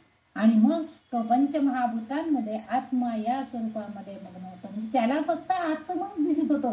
या देहाचं संपूर्णपणे जे अस्तित्व आहे ते सगळं नश्वर आहे याची जाणीव त्याला होती. आणि तो म्हणतो की हा देह काय पुष्कामाचा आहे, काही उपयोग नाही, पण ह्यामध्ये परमात्मा आहे, त्याला ओळखायचा त्याचा प्रयत्न असतो. आणि म्हणून त्याला तेव्हा आत्मसाक्षात्कार होतो. आणि मग तो पुन्हा पृथ्वी लोकामध्ये जन्म घेऊन येत नाही, लोकातीत आहे ती. त्यामुळे ती त्या भक्ताला पुन्हा जन्म घ्यायला लावत नाही. तिथं जन्म न घेता त्याला मुक्ती मिळते लीन होतो. हे सामर्थ्य फक्त या आपल्या ललितांबिका ही भगवती देवीच्याच शक्तीमध्ये आहे. म्हणून या वाग्देवी तिला लोकातीत असं म्हणतात. म्हणजे प्रत्येक मनुष्याला जन्माला मृत्यू झाला की तो कोणी त्याच्या ह्याच्यानुसार, प्रारब्धानुसार, कर्मानुसार त्याला इंद्रलोक मिळेल, विष्णुलोक मिळेल, ब्रह्मलोक मिळेल.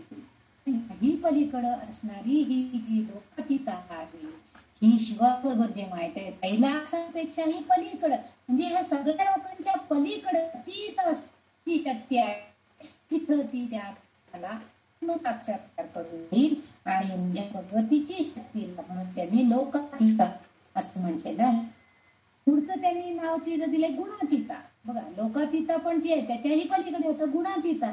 सर्व गुणांच्या अतीत, इथं पण गुण अतीत, अतीत म्हणजे त्याच्याही पलीकडे, गुणांच्या पलीकडे आहोत. आपण हे अगोदर बरंच पाहिलेलं आहे की ती सर्व गुण संपन्न आहे आणि तिच्यात ब्रह्माचे सर्व गुण आहे. हे आपण आधीच बऱ्याच वेळा बऱ्याच नामांमध्ये, कारण की ब्रह्माचे सर्व गुण म्हणजे पालन पोषण आणि निर्मिती, पालन पोषण आणि ऱ्हास, म्हणजे त्याचं काय म्हणतो विलीनीकरण किंवा जाणं, सगळं नष्ट होणं, हे जे सगळं आहे हे सगळं ती करू शकते.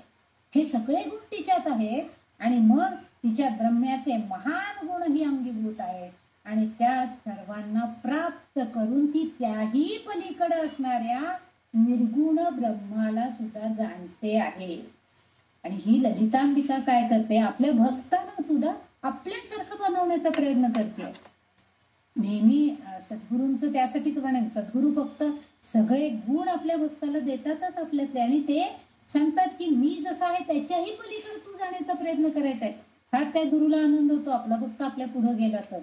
जे आता बंधू गुरु असतात त्यांना नाही होत, पण जे खरे सद्गुरू असतात त्यांना आपला शिष्य आपल्यापेक्षा मोठा झालेला हवा असतो. तसं ललिता मातेला सुद्धा आपले जे भक्त आहेत हे आपल्या गुणांनी युक्त तर होऊ देत, पण त्याही पलीकडं, म्हणून ती म्हणते गुणातीता, त्या भक्तांना ती गुणातीत करण्याचा प्रयत्न करते. म्हणजे निर्गुण ब्रह्म जे आहे की जे कुठल्याही गुणाशिवाय आहे. आपण निर्गुण देवाला बघू शकत नाही. साक्षात ते जे सगुण रूप आहे ते आपण बघू शकतो, पण निर्गुण रूपाला आपण बघू शकत नाहीये. आणि म्हणून त्या गुणांमध्ये ती आहे, त्या निर्गुण ब्रह्मामध्ये सुद्धा ती आहे. ती ती जाणते आहे. म्हणजे त्या गुणांशिवाय असणारे ब्रह्म म्हणजे काय आहे तर ती आहे. हे ज्ञान जे आहे ते ती आहे. हे सगळं तिच्यात आहे, कारण ती अविचल. हे तिच्याकडे जे गुण आहेत ते सगळे, काही चंचल गुण जसे आहेत तसं अविचल गुण सुद्धा तिच्याकडे आहे. म्हणजे ती त्याच्यातनं हलू शकत नाही. तिच्याकडे असणारे सत्व रज तम हे जे प्रमुख गुण आहेत ते तर तिच्याकडे आहेतच आहेत. आणि मग जे अविचल गतिहीन आहेत असे जे संपूर्ण विश्व प्रकृतीमध्ये आहे, संभाव्य स्थितीमध्ये, म्हणजे पर्वत आहे, पर्वतामध्ये जे अचलता आहे तसा तो खंबीरपणाचा गुण सुद्धा तिच्याकडे आहे. वृक्ष कसं आपल्या नवीन आपल्या बिया इकडे तिकडे टाकून पुन्हा दुसरे वृक्ष निर्माण करण्याची ताकद करतात, म्हणजे निर्मितीची जी गुण आहे. प्रकृतीला धरून सुद्धा विचार केला, सृष्टीला धरून विचार केला तरी सुद्धा हे सगळे गुण तिच्यामध्ये आहे. पण ही त्याही पलीकडे आहे, गुणातीत आहे. या त्रिगुणांच्या आपण कसं, आपण नरदेहधाऱ्यांकडं सगळ्यांना सत्वगुण रजगुण तमोगुण हे सगळ्यांनी प्रभावित आहोत. मग त्यातल्या त्यात आपण जेव्हा अध्यात्माकडे वळतो तेव्हा आपला सत्वगुण थोडासा वाढीत लागतो. पण रजोगुण आणि तमोगुण, रजोगुणामध्ये आपण थोडं निम्म असतो, निम्म सात्विक आणि निम्म तमोगुणांनी युक्त असतो. पण नुसता तमोगुणी माणूस असेल तर तो फक्त रागी चिडका क्रोध वगैरे हे सगळे जे विषय वासना आहेत ते त्याच्याकडे असतात. पण ही या त्रिगुणांच्या प्रभावाखाली असणाऱ्या आपल्या भक्तांना त्या प्रभावाखाली ती आहे. आणि ती स्वतः मात्र ह्या सगळ्याच्या प्रभावाच्या पलीकडे आहे, गुणातीत आहे. आणि आपल्या भक्तांना सुद्धा तशा प्रकारे बनवण्याचा तिचा प्रयत्न आहे. आणि म्हणून तिला गुणातीता असं या वाग्देवींनी तिचं नाव एक तिथं उद्धृत केलेलं आपल्याला दिसतंय. त्याच्या पुढचं नाव कोणतं आहे बघा, 965 नंबरचं नाव आहे सर्वातीता. बघा, लोकातीता झालं, गुणातीता झालं, आता सर्वातीता. सर्व आणि अतीत, सर्वात म्हणजे सर्वात पहिलं असं जे आहे त्याही पलीकडं. सर्वात पहिलं म्हणजे आपण म्हणतो की जेव्हा लय म्हणजे प्रलय झाला त्या लयानंतर सृष्टीमधल्या एकच काहीतरी जीवजंतू होता आणि त्या ब्रह्माने ते निर्मिती करायला सुरुवात केली वगैरे वगैरे कथा आपण बऱ्याच वेळा ऐकलेल्या आहेत. त्या नामामध्ये पण आपल्याला ते आलेले आहेत. आणि मग शिवशक्तीच्या मिलनातून पुढची सृष्टी पुन्हा निर्माण झाली वगैरे आपण बघितलेलं आहे. तर ह्या सर्व वस्तू मात्राच्या म्हणजे सर्व जगाच्या पलीकडं ती आहे. सर्वात्मक, सर्व जीव जंतू वस्तू पदार्थ प्राणी हे सगळं जे आहे त्या सगळ्याच्या पलीकडं ती आहे, सर्वातीत आहे. म्हणजे ती सगळ्यात पहिली आहे. म्हणजे तीच एकमेव पहिली आहे की जिच्या योगानं, म्हणून आपल्याकडे असं म्हणतात की वैष्णव लोक म्हणतात नाही विष्णू सगळ्यात मोठा आहे, त्यांनी सगळी सृष्टी निर्माण केली. शैव लोक काय म्हणतात, नाही शंकर मोठा आहे, शंकराने सगळी सृष्टी निर्माण केली. हे शाक्त पंथाचे म्हणजे देवीची भक्ती करणारे नाही, देवी सगळ्यात मोठी आहे, तिने दिसेल कुणी का असे ना, ती सगळ्यांनी एक जो पहिला आहे तो कोणीतरी असणार आहे ना. आपण म्हणतो ना की हा पहिलं निर्माण करणारा, म्हणजे आता नेहमी मी लहानपणी आमच्या आईला सारखं विचारते, हे मोदक पहिल्यांदा कुणी निर्माण केलं असेल, कोण असेल ती व्यक्ती, कुणाला सुचलं असेल, हे सारण करा रे, ती उकड घ्या रे, मग ते हे वळा रे ते मोदक, त्याला म्हणे 21 पाकळ्या मोड. म्हणजे ही सर्वात पहिला करणारा जो क्रिएटर आहे, पहिलं करणारा, त्याचं खरं कौतुक आहे. गुणातीत आणि सर्वातीत ते आहेत ना, ही गोष्ट करणारा, पहिल्यांदा करणारा. आता आपणच बघतोय की आता सगळ्या मंदिरांचे जीर्णोद्धार चालले. ती आता आपले इतके वर्ष आपल्याला स्वातंत्र्य मिळून झाले, पण कुठल्याही देवळाचा जीर्णोद्धार कधीही झालेला नव्हता. पण आता मात्र ह्या राज्यामध्ये आता सगळ्या देवदेवळांचे जीर्णोद्धार सगळीकडे चांगले उपासना करा वगैरे, हे जे सगळं चालू झालेलं आहे हे पहिलं आहे. पहिले करणारे कोणी आपल्याला माहिती, क्रिएटर आहेत कोणतरी, की जे हे सगळं आपल्याला करायला भाग पडतात. कोरोनाच्या काळापासून का होईना, पण लोक संध्याकाळच्या वेळेला कुठेतरी देवळात जमतात, कुठलं ते एखादं स्तोत्र म्हणतात. बऱ्याच ठिकाणी चालू आहे. आपल्या वयाचे लोक तरी बरेचसे तसे त्या मार्गाला लागलेत, कारण सगळ्यांना कोरोनाने चांगलीच भीती निर्माण केलेली आहे मनामध्ये. तेव्हा याही सांगता येत नाही पुन्हा सुद्धा. त्यामुळं हे जे हा क्रिएटर आहे, म्हणून इथं ते म्हणतात सर्वातीत आहे. म्हणजे ती सगळ्या, म्हणजे आधीच्या नामामध्ये ती लोकातीता, गुणातीता असं सगळं जणी होती, पण इथं मात्र ती संपूर्ण त्याच्या पलीकडे आहे. सर्वात्मक म्हणजे पहिला आहे ती. हे तीच सगळ्याला क्रिएटर आहे, सर्वोच्च आहे. ती विश्वाला जाणते आणि विश्वही तिला जाणतो. म्हणजे विश्वातील प्रत्येक वस्तू मात्र तिला जाणते. तिची चेतना शक्ती जाणते, म्हणजे तिच्याकडे काय पॉवर आहे, तिची काय ताकद आहे, हे सगळं विश्व जाणतंय. आणि विश्व तिला जाणते आणि ती पण विश्वाला जाणते. म्हणजे ह्या विश्वामध्ये असणारी जी शक्ती आहे, चैतन्य शक्ती आहे, ती म्हणजे ललितांबिका आहे. ललितांबिका ही नेहमी सदैव शिवासोबत असते, हे तर आपण बघितलेलंच आहे. आणि शिव तिच्या विश्वाचा कारभारात हस्तक्षेप करत नाही. ती जेव्हा विश्व कुटुंबिनी आहे, त्या विश्वाचं पालन पोषणाची जबाबदारी तिने स्वतःवर घेतलेली आहे. आणि विश्वाचं पालन करत असताना शिव तिला फक्त सहाय्य करतो, पण कुठंही तिला हस्तक्षेप करत नाही. बऱ्याचशा कुटुंबामध्ये असं असतं, दृश्य आपल्याला बघायला मिळतं, की स्त्रिया जे काय ठरवतात ते सगळे पुरुष आपोआप मान्य करताना माहित असतात. ती जे काय करेल ते योग्य असणार आहे. त्याच्यामध्ये हस्तक्षेप करून, अडथळा करून काही उपयोग नाही. योग्य होणार आहे ना, मग कशाला अडथळा करायचा? योग्य रीतीनं चाललेलं आहे ना सगळं शांततेनं, होऊ दे म्हणतात. हे जे आहे तसं शिव सुद्धा या शक्तीला सतत सहाय्य करत असतात. हस्तक्षेप मात्र कधीही करत नाही, ढवळाढवळ करीत नाही. कारण शिव हा परम म्हणजे परमशक्ती असणार आहे. त्याच्याकडे सुद्धा शक्ती आहे ना, पण तो परमशक्ती आहे, म्हणजे तिच्याही पलीकडची त्याची शक्ती आहे, असं तिने सुद्धा मान्य केलेलं आहे. म्हणजे दोघंही शक्तिवानच आहे. तो परमशक्ती आहे, ही पराशक्ती आहे. दोघांची शक्ती एकत्रित आली तीच सगळ्या गोष्टी, म्हणून ती सर्वातीत आहे असं म्हटलेलं आहे. तर ललितांबिकेचे भक्ताला सहाय्य मिळाले तर तोच भक्त शिवालाही प्राप्त करू शकतो. म्हणजे शिवाचे परमज्ञान आणि ललितेची शक्ती याद्वारे तो भक्त आत्मसाक्षात्कार करून घेऊ शकतो. आपली चेतना प्राप्त, शुद्ध चेतना तिच्याकडनं प्राप्त करून घेऊ शकतो. म्हणून ती सगळ्यांचं कल्याण करणारी अशी ती सर्वातीत आहे असे वाग्देवी सांगतायत. आपल्याला माहितीच आहे ती ब्रह्मज्ञान स्वरूपिणी आहे आणि परमशक्ती तिच्या बरोबर आहे. आणि असं सगळं असताना तिची भक्ती जर आपण केली आणि तिची कृपादृष्टी आपल्याला मिळाली तर आपलं सुद्धा सगळं कल्याण झाल्याशिवाय राहणार नाही. म्हणून तिचा उल्लेख वाग्देवी सर्वातीता आहे असं करतात, कारण ती विश्व कुटुंबिनी आहे. आणि विश्वाचा कारभार चालवताना अनेक अडचणी तिला येत असेल, त्या वेळेला शंकर शिव तिला सहाय्यभूत होतो. तसंच आपल्याला सुद्धा त्या शिवाची शक्ती आणि ह्या शक्तीचं चैतन्य हे दोन्ही आपल्या बरोबर येतं. आणि आपला जो मार्ग चाललेला आहे, आपण जी ध्यानधारणा करतोय, जी भक्ती करतोय, त्याच्यातले अडथळे आपोआप दूर होत आहेत आणि आपलं कल्याण होत आहे असं त्यामध्ये आपल्याला दिसून येतं. पण त्यासाठी आपल्याला या ललितांबिकेची भक्ती करणं आपोआप गरजेचं आहे आणि तरच आपल्याला ही सगळी शक्ती मिळणार आहे. आपल्यालाही ब्रह्मज्ञान प्राप्त होऊ शकतं, आत्मसाक्षात्कार मिळू शकतो. पुढचं जे नाव आहे 963 नंबरचं नाव आहे शमात्मिका. शम म्हणजे काय, तर शम म्हणजे तीव्र ध्यान. जे ध्यानामध्ये सुद्धा आपण बघा, आपण म्हणजे आम्ही तरी आमच्या मुलांना सांगायचं, वेळ नसेल तर जास्त वेळ तुम्ही देवासमोर बसा, खूप काय म्हणा, आवश्यकता नाही. पण आंघोळ करून कुठेही बाहेर पडताना देवासमोर कमीत कमी 1 मिनिट शांतपणे डोळे मिटून कुठले तरी तुमच्या कुलदेवतेचं एखादं ध्यान करा. एवढं तरी त्याला तो करू शकतो. आणि ती आपोआप ते ध्यान धारणेनं येणारी शक्ती जी आहे ती त्या व्यक्तीच्या पाठीमागे. आपण सुद्धा बाहेर पडताना आपण बघा देवाला नमस्कार करून महाराज, म्हणजे आता आम्हाला तरी सवय, महाराज जाऊन येतो बाहेर. घरात तेच मोठे आहेत आपल्यापेक्षा म्हटलं, त्या गुरूंना आपण सांगून बाहेर पडतो, आम्ही आज प्रवासाला जातोय किंवा आज आता दवाखान्यात जाते, चांगले रिपोर्ट येऊ देत, असं म्हणून जातो आपण. कुठेही जायचं असलं तरी बाहेर जाताना नमस्कार करून जातो.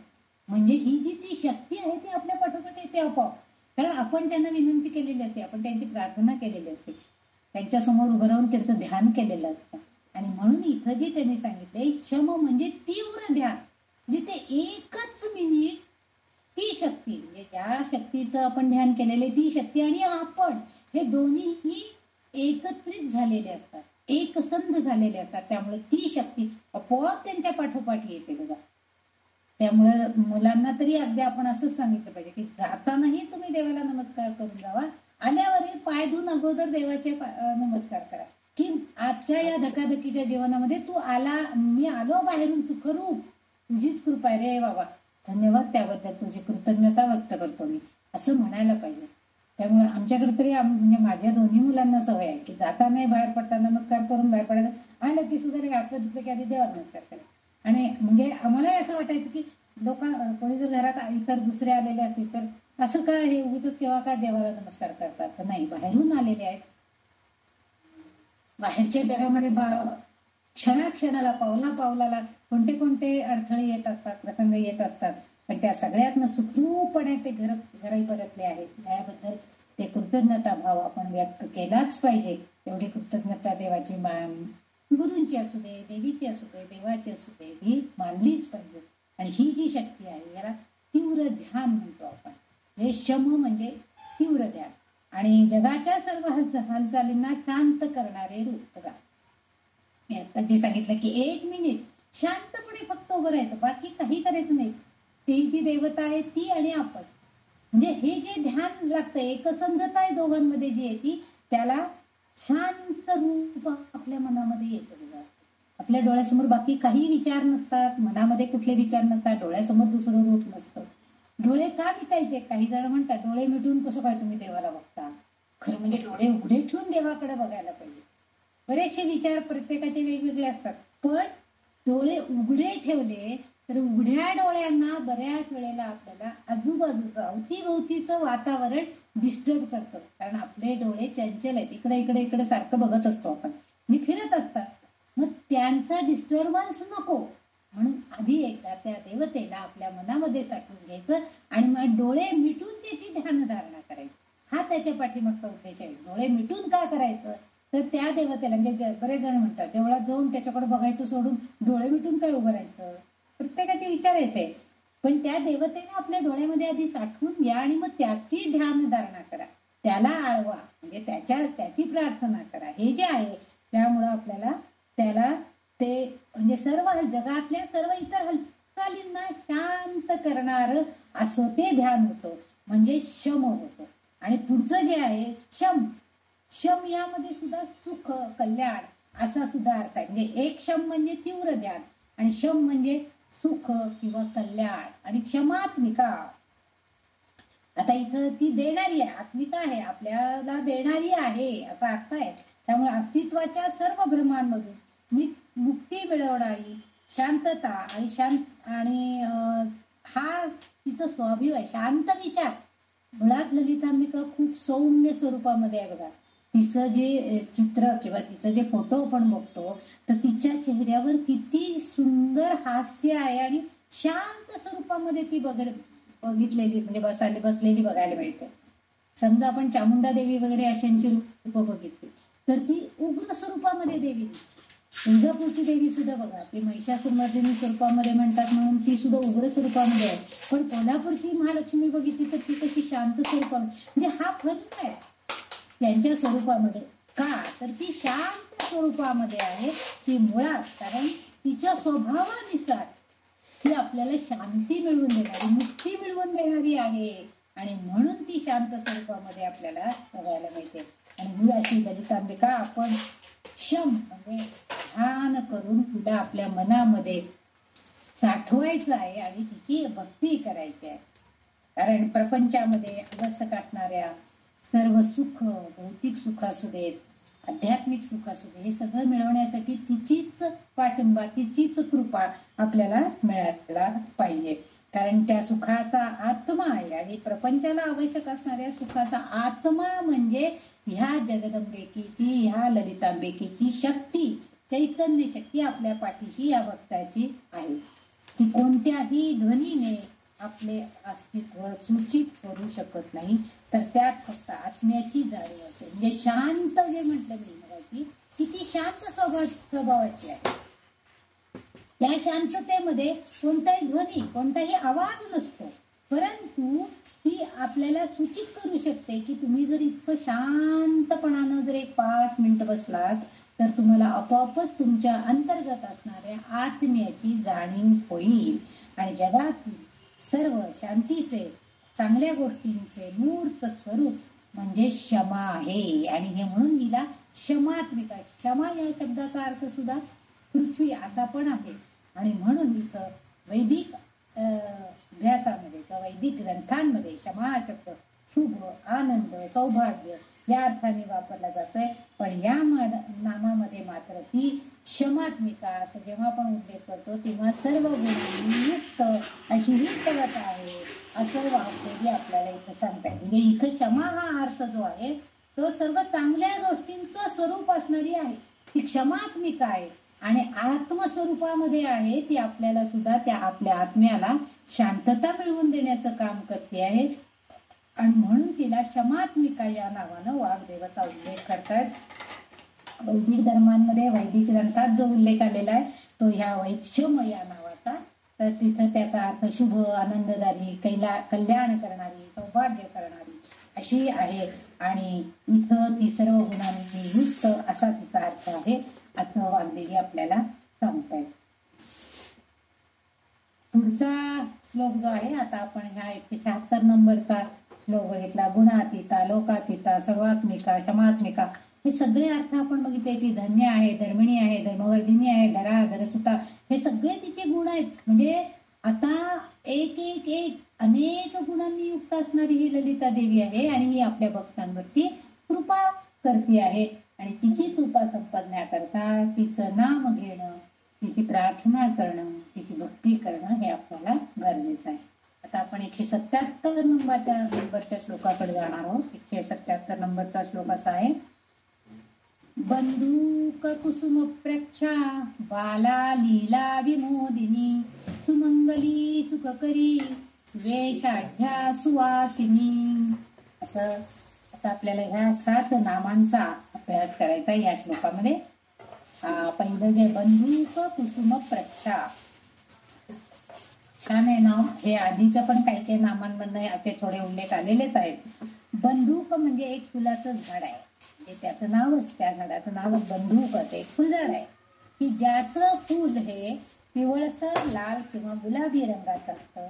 आणि आता ती ज्या पाकळ्या आहेत फुलाच्या त्या अतिशय कोमल असतात, म्हणजे कोमल कांती असल्यासारखं असणारं ते फळ आहे. आपण बघतो की गुलाबाच्या पाकळ्या, आता हे सगळे आर्टिफिशियल किंवा हायब्रिड म्हणतो आपण, तसं मोठी मोठी गुलाबाची फुलं जाड जाड पाकळ्या असतात. परंतु पूर्वी गुलाबाची फुलं जी होती त्याच्या पाकळ्या बघा इतक्या मऊ मुलायम अशा असायच्या आणि रंग पण छान असायचे.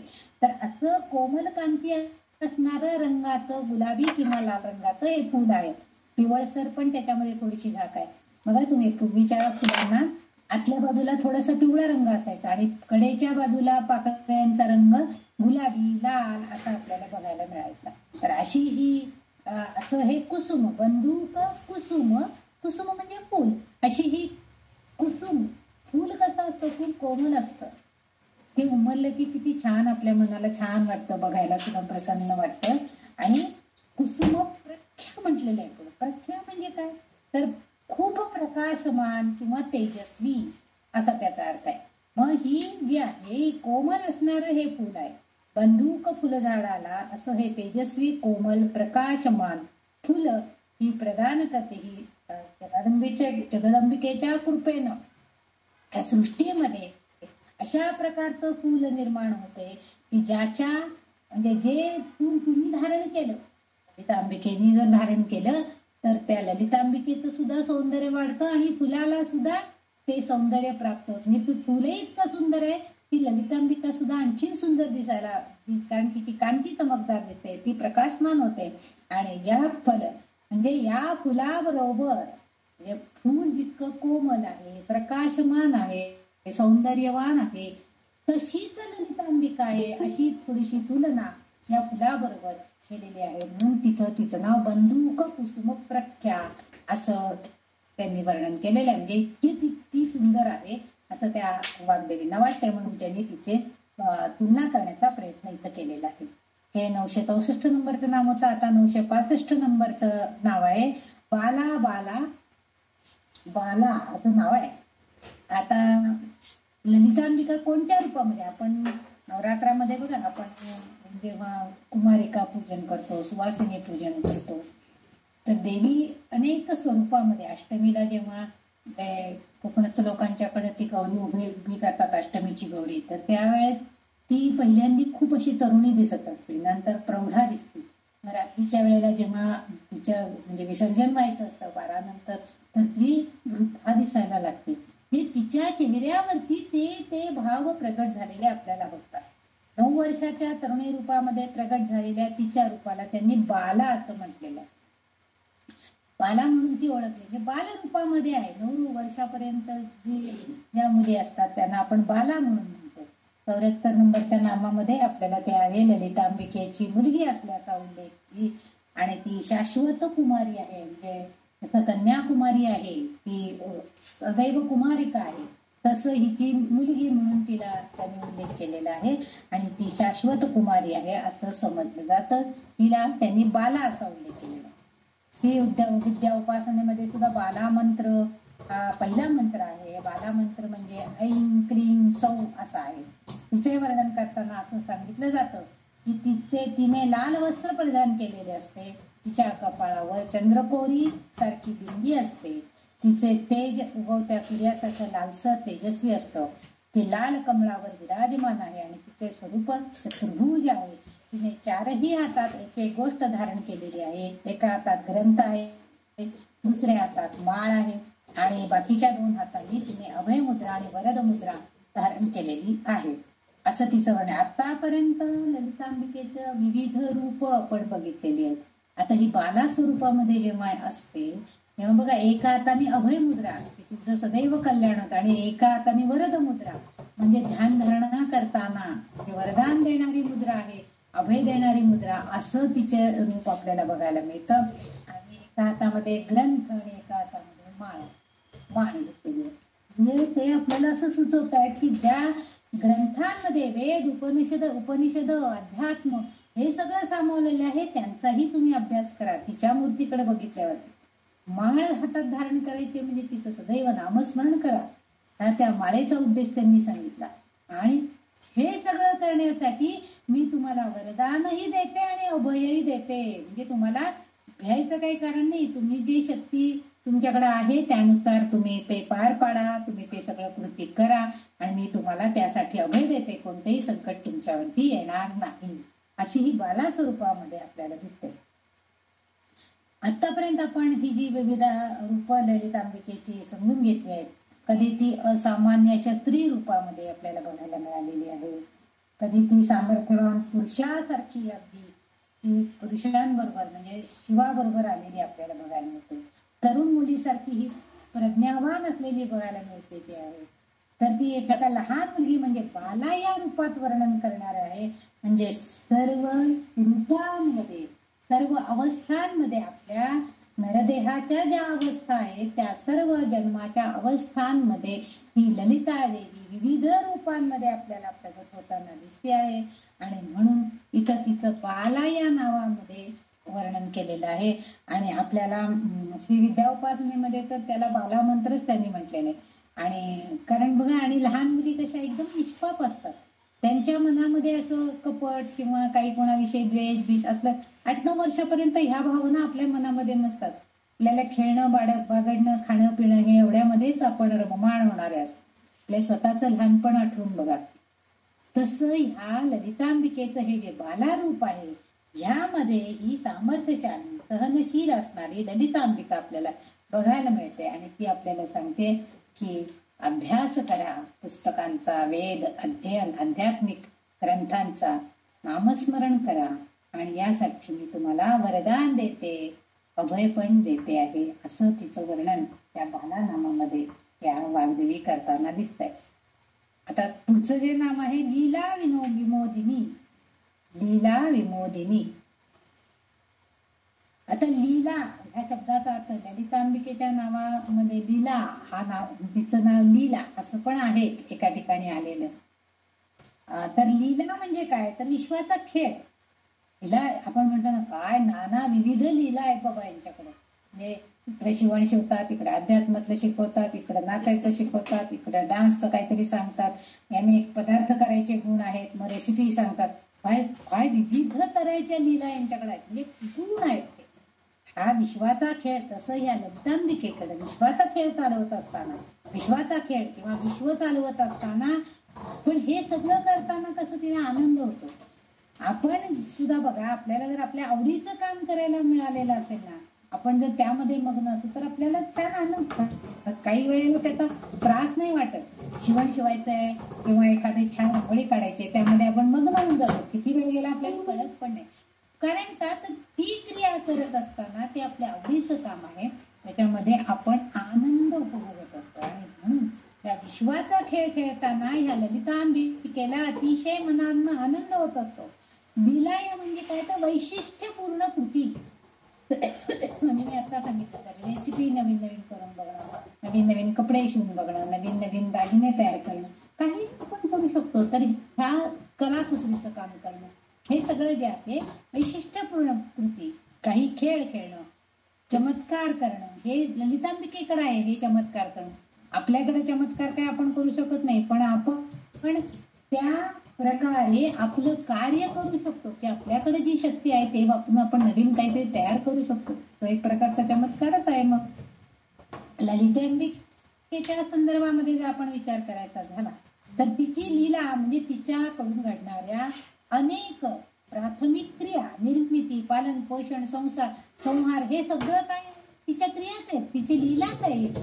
मनुस्मृतीमध्ये म्हटलं आहे की ब्रह्म हे वेगवेगळ्या कालखंडाची निर्मिती आणि विघटन हे जेव्हा करत असतं तेव्हा खेळकरपणे म्हणजे सहजपणे करत असतं. त्यासाठी त्यांना काही वेगळं करावं लागत नाही.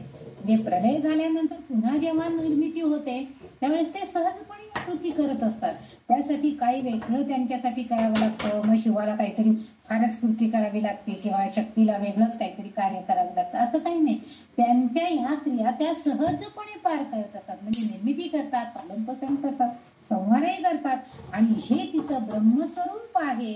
आणि ती सृष्टी निर्मितीमध्ये विघटन, पोषण हे सगळं करते. आणि ह्या सगळ्या तिच्या क्रिया ज्या आहेत, त्या तिचे जे हे खेळ आहे, तिची जी ही लीला आहे ती विनोदिनी आहे. म्हणजे विनोदिनी म्हणजे काय, कोणी कोणी विनोदिनी म्हणतात, कोणी विमोदिनी. दोन्ही शब्द ह्या ठिकाणी बरोबर. मोद म्हणजे आनंद, आणि जास्तीत जास्त आनंदाचा विस्तार म्हणजे विमोद. आनंदाचा विस्तार करते, सगळ्यांना आनंद द्यायचा, आनंद वाटायचा आहे सगळ्यांना आपल्याला. आणि विनोदिनी, विनोद म्हणजे सुद्धा विनोद झाला की आपल्याला हसायला येतं. हे आपण अगदी हसतो, मनमुराद असतो. म्हणजे आपल्या चेहऱ्यावर हास्य यायचं असावं असेल तर आपल्याला विनोद किंवा असं हसत खेळत सगळं व्हायला पाहिजे. म्हणून या जगदंबिकेला आपल्या या वाग्देवी सांगतायत की लीला विनोदिनी, लीला विनोदिनी आहे ती. म्हणजे हे सगळं जगताचा कारभार करत असताना हसत खेळत आपल्या भक्तांनाही हसत खेळत ठेवत, जे थोडस जरी काही दुःख त्यांच्या वाट्याला आलं तरी सुद्धा त्यातून त्यांना बाहेर काढून हसत हसत त्यांना परत चांगल्या मार्गाला आणण्याचं काम ही आपली ललितांबिका करत असते. आणि हेच म्हणून वाग्देवींनी तिला लीला विनोदिनी, आनंद देणारी, हसत खेळत राहणारी, असे खेळ करणारी, लीला करणारी, चमत्कार करणारी, आनंद देणारी, विशिष्टपूर्ण कृती करणारी अशी ती आहे, असं तिचं वर्णन इथं आपल्याला केलेलं दिसतंय. पुढचं जे नाव आहे 967 नंबरचं नाव आहे सुमंगली. तर सु म्हटलं की आपल्याला माहिती, सु म्हणजे चांगलं, सुंदर, छान, सगळं चांगलं, कल्याण करणारी. आणि मंगली, मंगली म्हणजे मांगल्य रूप असणारी, सुमंगला.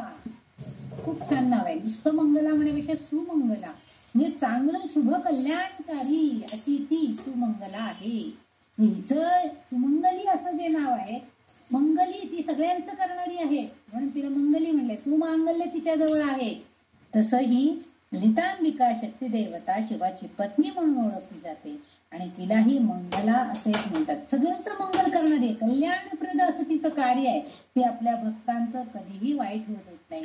फक्त तेवढ्या म्हणजे आस्थेनं किंवा तेवढ्या शक्तीनं आपल्या प्रार्थनेमध्ये श्रद्धेमध्ये तेवढी शक्ती पाहिजे की जेणेकरून ती तिच्यापर्यंत पोहोचेल.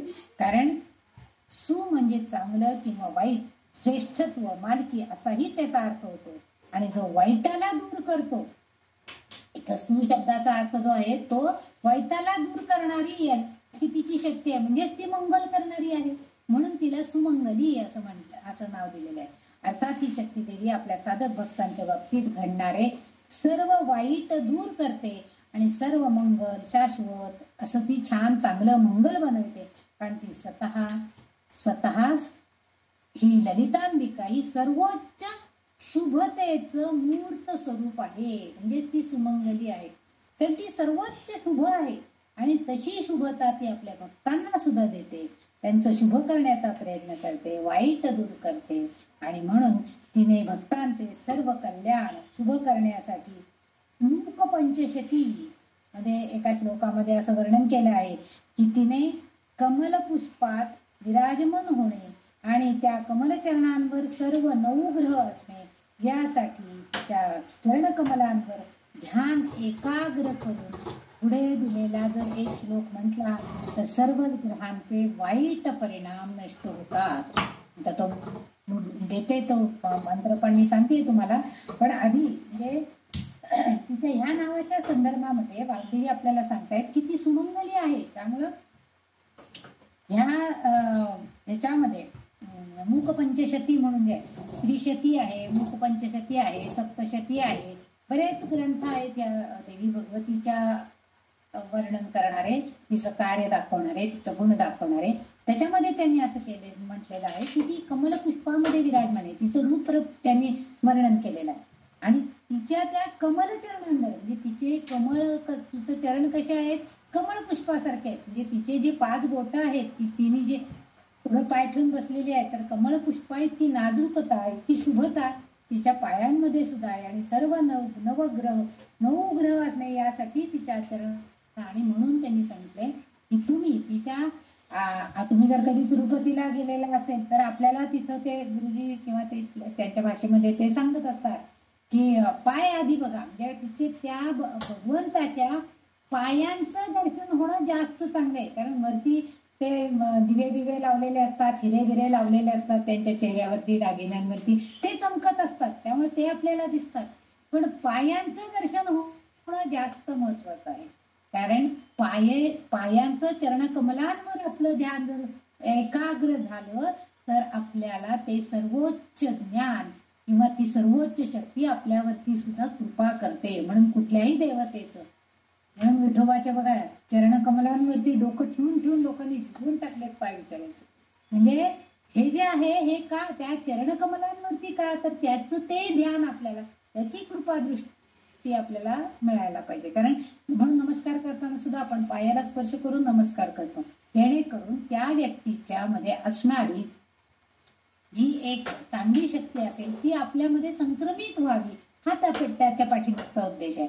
आता तिरुपती बालाजीला तर आपण काही स्पर्श नाही करू शकत, पण डोळ्यांनी नेत्रांनी आपण त्याचे पाय बघू शकतो आणि त्या नेत्रशक्तीद्वारे आपण त्याच्यातली असणारी शुभ शक्ती आपल्यामध्ये संक्रमित करून घेऊ शकतो. आणि म्हणून तसंच ह्या ललिता देवीचं सुद्धा जे त्यांनी मूक पंचशक्तीमध्ये वर्णन केलंय त्या पायांवरती चरणकमलांवरती आपण ध्यान एकाग्र करायचंय. अर्थातच त्यामुळं काय होतं की सर्वच वाईट ग्रहांचे जे परिणाम आहेत ते पण नष्ट होतात. आणि मंगळवारचा अधिपती मंगळ हा विवाह संदर्भात अशुभ घोषित केला जातो, पण यालाही काही अपवाद असतात. म्हणजे बघा आपल्याकडं म्हणतो की त्याला मंगळ आहे हो, त्यामुळे त्यांच्या लग्नाचं जरा अवघडच आहे, तशी मंगळाचीच मुलगी मिळायला पाहिजे. आपल्या लग्न कार्यामध्ये हे शब्द किंवा हे वर्णन आपण बऱ्याच जणांच्या तोंडातून ऐकत असतो. परंतु काही गुरुजी सांगतात की जरी त्याला मंगळ असला तरी त्या मुलीच्या पत्रिकेमध्ये शनीचा जर प्रभाव जास्त असेल तर त्या मंगळ ग्रहाची बाधा होत नाही, किंवा ह्याचा मंगळ ग्रह हा जास्त पॉवरफुल नाहीये, शनीचा प्रभाव झाला तर दोघांची पत्रिका मॅच होती असं गुरुजी सांगतात. आपल्याला प्रश्न पडतो असं कसं काय, मंगळ ग्रह म्हणजे दोषकारक, म्हणजे काय त्यांची कधीच लग्न होऊ नयेत का, असं काही नाहीये. तर त्याचं असं म्हणणं आहे की काही गोष्टी त्याला अपवाद असतात, म्हणजे त्या दोषात मंगळ हा विवाहाच्या संदर्भामध्ये मंगळ हा ग्रह शुभच मानला जातो. म्हणजे मंगळाचा दोष आहे म्हटलं की कोणी जास्त त्याचा विचार करत नाही, पण ललितांबिकेवर जर त्यांचा पूर्ण विश्वास ठेवला आणि तर कोणताही ग्रह म्हणजे त्यांनी जर या ललितांबिकेची दानधारणा जास्त चांगली केली तर तो कोणताही ग्रह असू दे, मग तो मंगळ असू दे, बुध असू दे, गुरु असू दे, शनी असू दे, तो वक्र दृष्टीनं त्या व्यक्तीकडे त्या भक्ताकडे पाहत नाही. ते सगळं वाईट दोष जे आहेत ते सगळे निघून जातात. कारण वाईट दृष्टी ती ललितांबिका ठेवूच देत नाही त्या आपल्या भक्तावरती, इतकी दृढ श्रद्धा आपली तिच्यावरती पाहिजे. म्हणजे शिवशक्तीवर पूर्ण श्रद्धा असेल तर कोणताही दिवस आणि कोणताही ग्रह तुमचे नुकसान करत नाही. म्हणून त्यांनी हा एक श्लोक आपल्याला लिहिलाय. फक्त आता म्हणून दाखवते. तो श्लोक जर आपण म्हटला तर सर्व सुमंगली व्हायला, चांगलं कल्याणकारक व्हायला अतिशय योग्य आहे. आणि शिवशक्ती आपलं कोणतंही वाईट करून देत नाही. कुठला ग्रहदोष आपल्या पत्रिकेमध्ये असेल तर तोही त्यामुळे जातो. आणि तो श्लोक असा आहे, दधानो भास्वताम अमृत निलयो लोहित वपुः विनम्राणां सौम्यो गुरुपि कवित्वां च कलयन् गतौ गंगाधर महिषी कामाक्षी भजतां तमः केतुमारतस्तव चरण पद्मो विजयते. असं 4 ओळीचा हा एक श्लोक आहे. हा ज्यांना कोणाला असं काही अडचण असेल दोषांची तर त्यांनी हा मंत्र म्हणायला हरकत नाही. त्यांच्यावरची जे वक्रदृष्टी आहे ग्रहांची ती सगळी नष्ट होते. ह्या नामाचं हे वैशिष्ट्य सुमंगल करणारा असा हा ललितांबिकेचा प्रभाव आहे. आणि तिच्याबरोबर शिव सुद्धा आहे. त्यामुळे शिवशक्तीच्या प्रभावानं वाईट दोष ग्रहांचे सगळे नष्ट होतात असं या श्लोकाचं वैशिष्ट्य आहे. आपणही आपलं सुमंगल सगळं व्हावं म्हणून नसे ना का आपल्याला दोष काही, आपल्याला काय माहिती, आपण काय सारखं सारखं पत्रिका बघत बसत नाही. आपल्याला काय दोष आहे काय आहे का, काहीतरी अडचण आली तरच मग गुरुजींकडे जाऊन, तेही चांगले अभ्यासू असले, चांगलं सांगणारे असले तर ते आपल्याला योग्य सांगू शकतात. नाहीतर काहीतरी ज्योतिष सांगणारे सगळेच काही तज्ज्ञ असतात असंच नाही. अभ्यासू असतील चांगले तर ते बरोबर सांगतात. तर आपण हा श्लोक म्हणायला काही हरकत नाही. एखादा रोज एकदा म्हणायला तर काहीच हरकत नाहीये. आपले सगळे दोष नाहीसे होतात. पुढचं जे नाव आहे 968 नंबरचं सुख करी. आता हे सुमंगली झालं, आता सुख करी. बघा लीला विनोदिनी म्हणताना आपण ती काय करते आहे, आनंद देते सगळ्यांना. सुमंगली करताना सगळ्यांचं शुभ करते आहे. आणि सुख करी सगळ्यांना सुख देणारी आहे. सुख म्हणजे आनंद, नंतर समाधान देणारी असं आपण म्हणतो. ही भगवती आपल्या भक्तांना आनंद देते. तिच्या भक्तांना सुखी करण्यासाठी ती सदैव कार्यरत असते. मागे पाहिलेल्या नामामध्ये ती शर्मदा, पण शर्मदा हे जेव्हा नाव बघितलं त्याच्यामध्ये ती शर्मदा म्हणजे सुखदायिनी असा तिचा उल्लेख केलेलाच आहे. आणि या नामात सुद्धा ती जे सुख देते, आनंद देते ते शाश्वत सुख आहे. म्हणजे भौतिक गोष्टींपासून मिळणारा जो आनंद आहे तो कसा आहे, क्षणभंगूर आहे, आत्ता आहे, नंतर नसणार आहे. पण सच्चित आनंद प्राप्ती देणारी असं शाश्वत सुख, शाश्वत आनंद जो आहे ती भक्ताला देते. म्हणजे भक्ताला अपेक्षित असणारा मुक्तीचा मार्ग मिळवून देण्याचा ती प्रयत्न करत असते. त्याला ती सहाय्य करत असते, मार्गदर्शन करत असते. म्हणूनच वाग्देवी तिला सुख करी, सुख करणारी, भक्ताचे हित करणारी असा तिचा उल्लेख करतायत. कारण आता आपल्याला तरी आता ह्या एजला आपण असंच म्हणतो ना की आता कशात सुख आहे आपल्याला, तर आपल्याला मुक्ती मिळावी सगळ्या या गोष्टींमधनं. आता सगळं उपभोग घेऊन झालेलं आहे. विषय वासनांची आसक्ती सोडून आपण सुख, कोणतं सुख तर मुक्तीचं सुख आपल्याला मिळवायचंय, सच्चित आनंद मिळवायचा आहे, शाश्वत सुख मिळवायचंय. आणि ते देणारी ही ललितांबिका आहे. आणि म्हणून वाग्देवी तिचा उल्लेख सुख करी म्हणजे सुख देणारी, समाधान देणारी, आनंद देणारी अशी ही भगवती आपल्या भक्तांनाही हे सगळे सुख, आनंद, समाधान देते आहे, असा त्याचा अर्थ आहे. आपण तिथे प्रार्थना केली, भक्ती केली, तर नक्कीच हे आपल्याला प्राप्त होऊ शकतं. तुमचं जे नाम आहे सुवेशाढ्या, तर सुवेशाढ्या, सुवेशा, सुवेशा, सुवेश, वेश म्हणजे काय? आपण घालतो तो पोशाख, आपले कपडे परिधान करणारे. सुवेशा म्हणजे सुंदर सजवलेला सुंदर पोशाख. बघा बऱ्याचशा देवळांमध्ये इतके सुंदर पोशाख देवतांच्या मूर्तींना त्यांनी सजवलेलं असतं, शिवलेले असतात, काही घातलेले असतात, छान परिधान केले, तर ती मूर्ती बघायला आपल्याला खूप छान वाटते. इतकं सुंदर सजवलेलं असतं, तर ती दागिने घालतात छान, अगदी काठ बीट पदर वगैरे, बस साडी बिडी सुद्धा देवीला नेसवलेली असते, तर इतके छान निर्या घालून काठ घालून पदर डोक्यावर वगैरे असं दिलेलं असतं. छान वाटतं आपल्याला बघायला. म्हणजे सुवेश, चांगलं सुंदर सजवलेला सुंदर पोशाखामध्ये असणारं तिचं रूप, अनेकविध अलंकारांनी युक्त, रत्न जडित दागदागिने, सुवर्ण अलंकार, हे सगळं तिनं तिच्यावरती परिधान केलेलं असं लावण्यात भर घालतं. आणि ती कल्याणकारी, शुभ आहे. आपण मगाशी बघितलं, सौख्य देणारी आहे, भक्तांचं हित साधणारी आहे. आणि ह्या सगळ्या शिवाय तिनं आपल्या स्वतःला शिवाच्या स्वाधीन करून दिलेला. शिव हा परमशक्ती असणारा आहे आणि त्याच्या स्वाधीन करून देणारा तिने स्वतःला सुद्धा परमशक्ती प्राप्त करून घेतलेली आहे, त्याच्या स्वाधीन ती झालेली आहे. म्हणजे देवांचे देव महादेव आणि शिवकल्याणी श्रीदेवी हे दोघही जण मिळून काय करतात, तर जगाच्या कल्याणासाठी एकत्रपणे प्रयत्न करणार आहेत. सुंदर वेश परिधान केल्यावरती त्या व्यक्तीकडे बघायला, त्या देवतेकडे बघायला आपल्याला खूप छान असतं.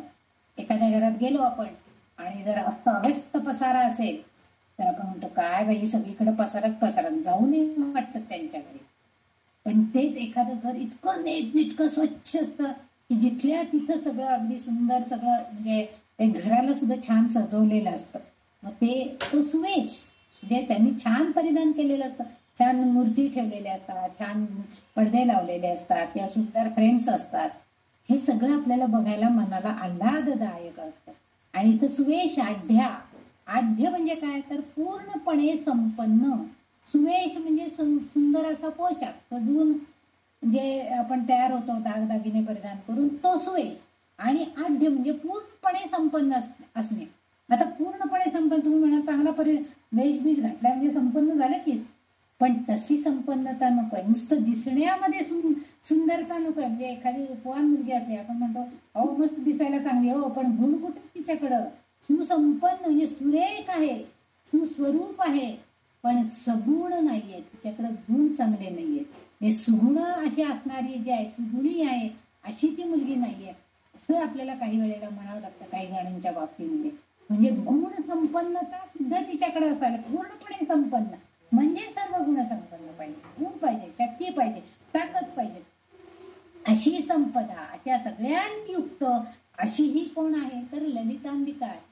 आणि म्हणून तिला सुवेश आढ्य असं म्हटलेलं. म्हणजे सुंदर रूप आहे, छान अगदी, पण जर ताकद अंगात नसेल, ती जर काही कार्य करू शकत नसेल, तर अशी सून एखाद्याच्या घरी आली तर आपण म्हणतो, काय गो बाई हिला काहीच करता येत नाही, जरा काही झालं की हिला लगेच आजारपण येतं, ही लगेच आजारी पडते.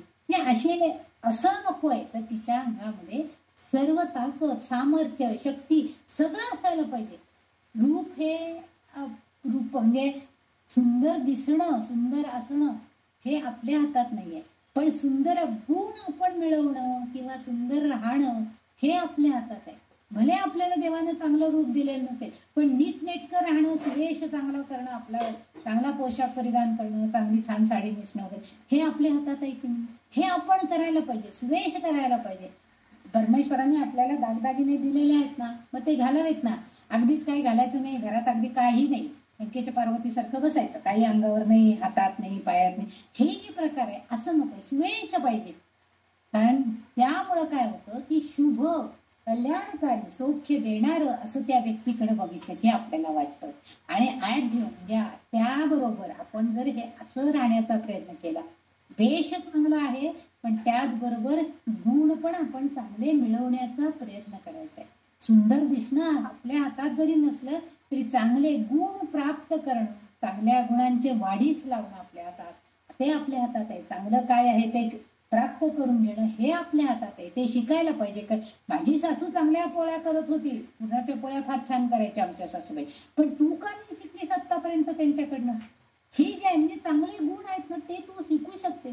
ती संपन्नता तुझ्याकडे का नाही? कारण तू ते करण्याचा प्रयत्नच कधी केला नाही. पण ललितांबिका कशी आहे, ती सर्व शक्ती, ताकद, संपदा सगळं तिच्याकडे, सगळी शुभता आहे, सर्व गुणसंपन्न अशी आमची ललितांबिका आहे. आणि त्यामुळं तिची जर आपण भक्ती केली तर तिची कृपा आपल्यावर झाल्याशिवाय राहत नाही. आपण सुद्धा तसेच बनतो. आणखीन एक या आढ्य या शब्दाचा आणखीन एक अर्थ असा आहे की युक्त, म्हणजे आपण म्हणतो ना की धनाढ्य आहे. आपण धनाढ्य हा शब्द बरं, म्हणजे ते धनाढ्य श्रीमंत आहे, अहो आमच्या मुलीला इतकं चांगलं असतं, धनाढ्य आहेत बघा, असं वर्णन आपण करतो. धनाढ्य आहेत म्हणजे काय, तर त्यांच्याकडे धनांनी युक्त ते आहेत, म्हणजे धनसंपदा त्यांच्याकडे भरपूर आहे असे ते आहेत. पण नुसतं धन असणं उपयोग नाही, गुणांनी युक्त सुद्धा आहे. म्हणजे गुणसंपन्नता पण गुणाढ्य सुद्धा पाहिजे, हे आपण लक्षात गेलं पाहिजे. धनसंपत्तीने अशी युक्त अशी जी व्यक्ती आहे, तसेच येथे ती सुंदर लावण्य रूप गुणांनी युक्त आहे, जनकल्याणकारी आहे, गुणांनी युक्त अशी ती शक्ती देवता आहे. पण ललितांबिका तशी नाही. ललितांबिकेकडं हे सगळे गुण आहेत, ते धनसंपन्नतेनं, लावण्यतेनं, सगळ्या गुणांनी युक्त, सर्व गुण संपन्न अशी ती आहे. आणि ती संपदा, ती संपन्नता आपल्या भक्तांना देण्याला सुद्धा तिच्याकडे सामर्थ्य आहे.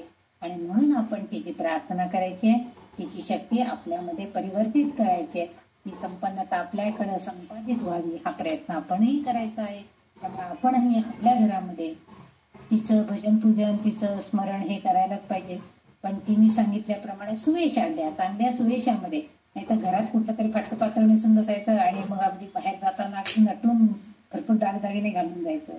नकोय, घरामध्ये सुद्धा तेवढीच संपन्न हास्यमुख चेहऱ्यानं आपण राहायला पाहिजे, हे त्यांना अपेक्षित आहे. आणि त्यामुळं आपल्याकडं असणारे चांगले गुण आपोआप प्रदर्शित होतात. आपलं बोलणं, नम्रता हे सगळं आपोआप त्याच्यामुळं येतं.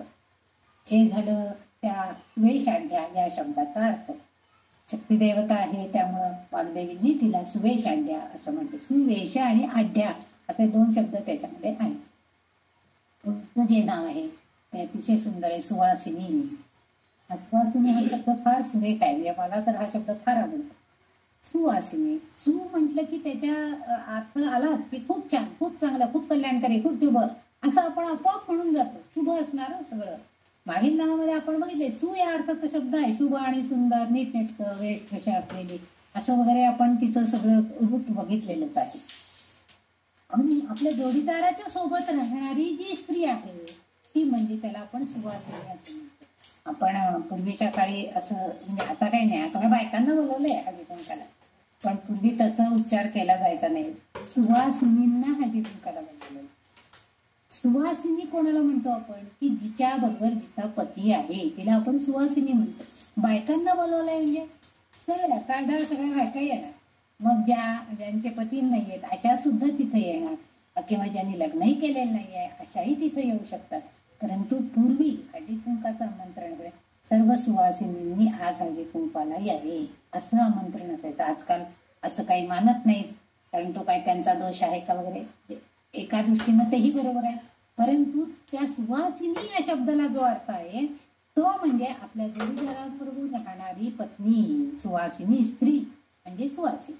सुवासिनीच्या गुणांचं वर्णन अनुसूयेने वाल्मिकी रामायणामध्ये केलेलं आहे. या कांडामध्ये तिचं वर्णन केलेलं आहे की ज्या स्त्रियांना त्यांचा पती प्रिय आहे, मग तो शहरात, जंगलात, अनुकूल असो प्रतिकूल असो, त्या स्त्रियांना समृद्ध संपन्न जीवन असलेले जग वाट पाहत असते. या नेहमी उदात्त स्वभाव ठेवते. स्त्रियांच्याकडे सहनशीलता आणि सगळ्यांना माफ करण्याची वृत्ती जात्याच आहे, त्यांचा स्वभावच तसा असतो, स्त्रिया नेहमीच तशा असतात. म्हणजे त्यामुळं त्यांनी असं म्हटलं की कुठल्याही परिस्थितीमध्ये नवरा कुठेही असू दे पण तो आपल्या बरोबर आहे म्हटल्यावरती त्या समाधानामध्ये, त्या उदात्त भावनेनं त्या त्याच्याबरोबर असतात. अशा त्या सुवासिनी आहेत, त्या समृद्ध जीवन तिथं जगत असतात. म्हणूनच रामाबरोबर जेव्हा सीता वनवासात गेली तिथं सुद्धा ती आनंदात का होती? कारण तिचा पती तिच्या बरोबर होता, असं त्यांनी वर्णन केलेलं आहे. म्हणून वाल्मिकी रामायणामध्ये समृद्ध आणि संपन्न जीवन असं म्हणजे पती बरोबरचं जीवन आहे. जग त्यांचं वाट पाहत असतं. आणि त्याच्या पती हा, कारण का तर त्या पतीला परमेश्वर ह्या स्वरूपामध्ये मानत असतात आणि तीच त्यांची सर्वोच्च देवता असते. पूर्वीच्या काळी तरी खूपच म्हणजे पतीला म्हणजे पतीच्या अंगठ्याचं पाणी पिऊनच रोज जेवायला बसायचं वगैरे भरपूर नियम बायका करत असत. आता सध्याच्या काळामध्ये ते शक्य पण नाहीये. पहाटे 6 वाजता उठून ते कामाला जाणार, गाडी पकडून वगैरे असं आता ते शक्य नाही. परंतु पतीला परमेश्वर सर्वोच्च देवता, तो जरी भले वाईट वागणुकीचा जरी असला तरी सुद्धा, पूर्णपणे संपत्तीचा अभाव असलेला असला तरी सुद्धा, तिनं कितीही मोठे पद मिळवले तरी सुद्धा, तिने स्वतः शिकली, मोठी झाली, तिला मोठेपण मिळालं तरी सुद्धा काय आहे की तिला तिचं दाता स्वभाव आहे की ती आपल्या स्वतःला पतीपेक्षा श्रेष्ठ कधीही मानत नाही. भले सगळेजण म्हणतात अहो ती काय नवऱ्याला किंमत देत नाही, ती स्वतःलाच भूषण मानती, पण तसं नसतं. कारण मनामध्ये तिच्या कुठेतरी अशी भावना असते की आज त्याच्यामुळे घरात आलेलं आहे, त्याच्यामुळं मला हे सुवासिनीत्व प्राप्त झालेलं आहे, त्याच्यामुळं मला हे सौभाग्य प्राप्त झालेलं आहे, त्याच्या पाठिंब्यामुळं मी आज हे शिक्षण घेऊ शकले, ही भावना तिच्या मनामध्ये असते. पण लोक त्याला म्हणजे काही आपल्या समाजामधल्या वृत्ती ज्या आहेत, लोक म्हणजे लोकांच्या वृत्ती ह्या त्याला कारणीभूत होतात आणि त्यांना आपण नावं ठेवतो की त्या स्वतःला श्रेष्ठ समजतात वगैरे. पण तसं श्रेष्ठ कुणी मानत नाही, कारण त्यांना कल्पना असते की आपला पती म्हणजेच आपला परमेश्वर आहे. पण ललिता मातेना मात्र, कारण ती सुद्धा बघा, ललिता माता जेव्हा शिवाच्या सानिध्यात असते, ती जेव्हा शिवाबरोबर असते सर्वत्र, म्हणजे तिच्या ज्या इच्छा कामना ह्या ज्या सगळ्या आहेत ती स्वतःच्याही पूर्ण करून घेते आणि भक्तांच्या सुद्धा पूर्ण करते. ती त्याच्या सानिध्यात राहून आपल्या भक्तांना सुद्धा सदैव अभय देत असते, वरदान देत असते, त्यांच्याही इच्छा पूर्णपणे पूर्ण करत असते.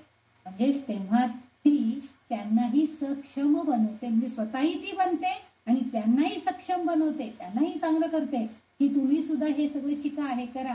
कारण ती जर हे सगळं करू शकते, विश्वकल्याण करण्याचं काम, सर्व विश्वाला सांभाळण्याचं काम जर ती करू शकते, तर एका कुटुंबाला सांभाळण्याचं काम एक स्त्री करू शकणार नाही का? जर तिचा पती तिच्या पाठीशी असेल तर ती नक्कीच करू शकेल आणि चांगल्या प्रकारे करू शकेल.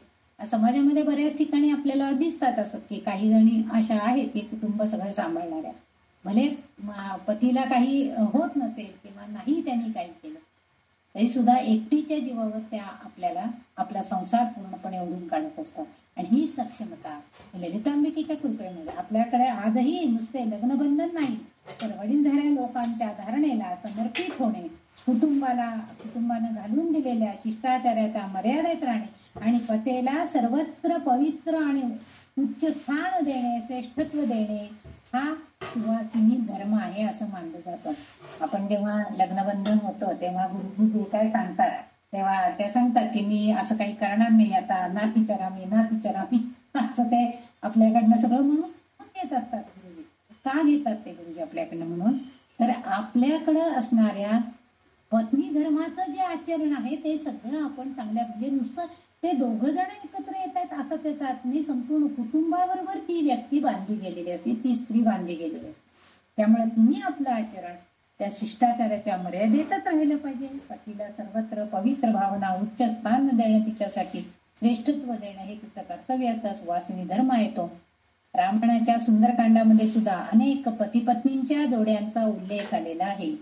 म्हणजे पुराणामध्ये सुद्धा ह्या सगळ्या पती पत्नींचा उल्लेख जो केलेला आहे, म्हणजे शचींद्र, सीता आणि इक्ष्वाकू कुलोत्पन्न श्रीराम, अरुंधती आणि ऋषी वशिष्ठ, रोहिणी आणि चंद्र, लोपामुद्रा आणि अगस्त्य ऋषी, सुकन्या आणि च्यवन ऋषी, सावित्री आणि सत्यवान, नल दमयंती, अशी अनेक उदाहरणे आहेत की ज्यामध्ये ते दोघंही एकत्रितपणे अत्यंत चांगलं जीवन, म्हणजे कितीही खडतर काळ असला, कोणतीही परिस्थिती असली तरी सुद्धा ती सुवासिनी पत्नी आपल्या पती बरोबर आहे तेव्हा ती आनंदात राहते, आहे त्या परिस्थितीमध्ये प्राप्त परिस्थितीला योग्य प्रकारे मात करत त्या आनंदानं समाधानानं राहतात आणि त्या सुवासिनी उच्च कोटीमध्ये असतात.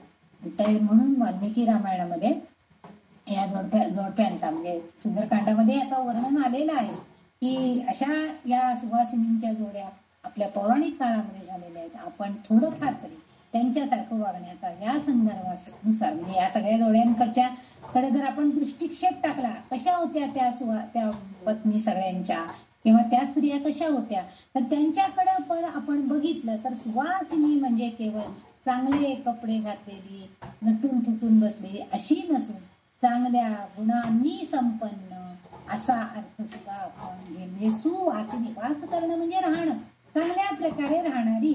आता चांगल्या प्रकारे नटून थटून राहायचा असा पण अर्थ घ्यायचा नाहीये, तर चांगल्या गुणांनी युक्त असणारी अशी ती सुवासिनी आहे. संपन्नता तिच्या मनामध्ये आणि तिच्या कार्यामध्ये असली पाहिजे असाही अर्थ होतो.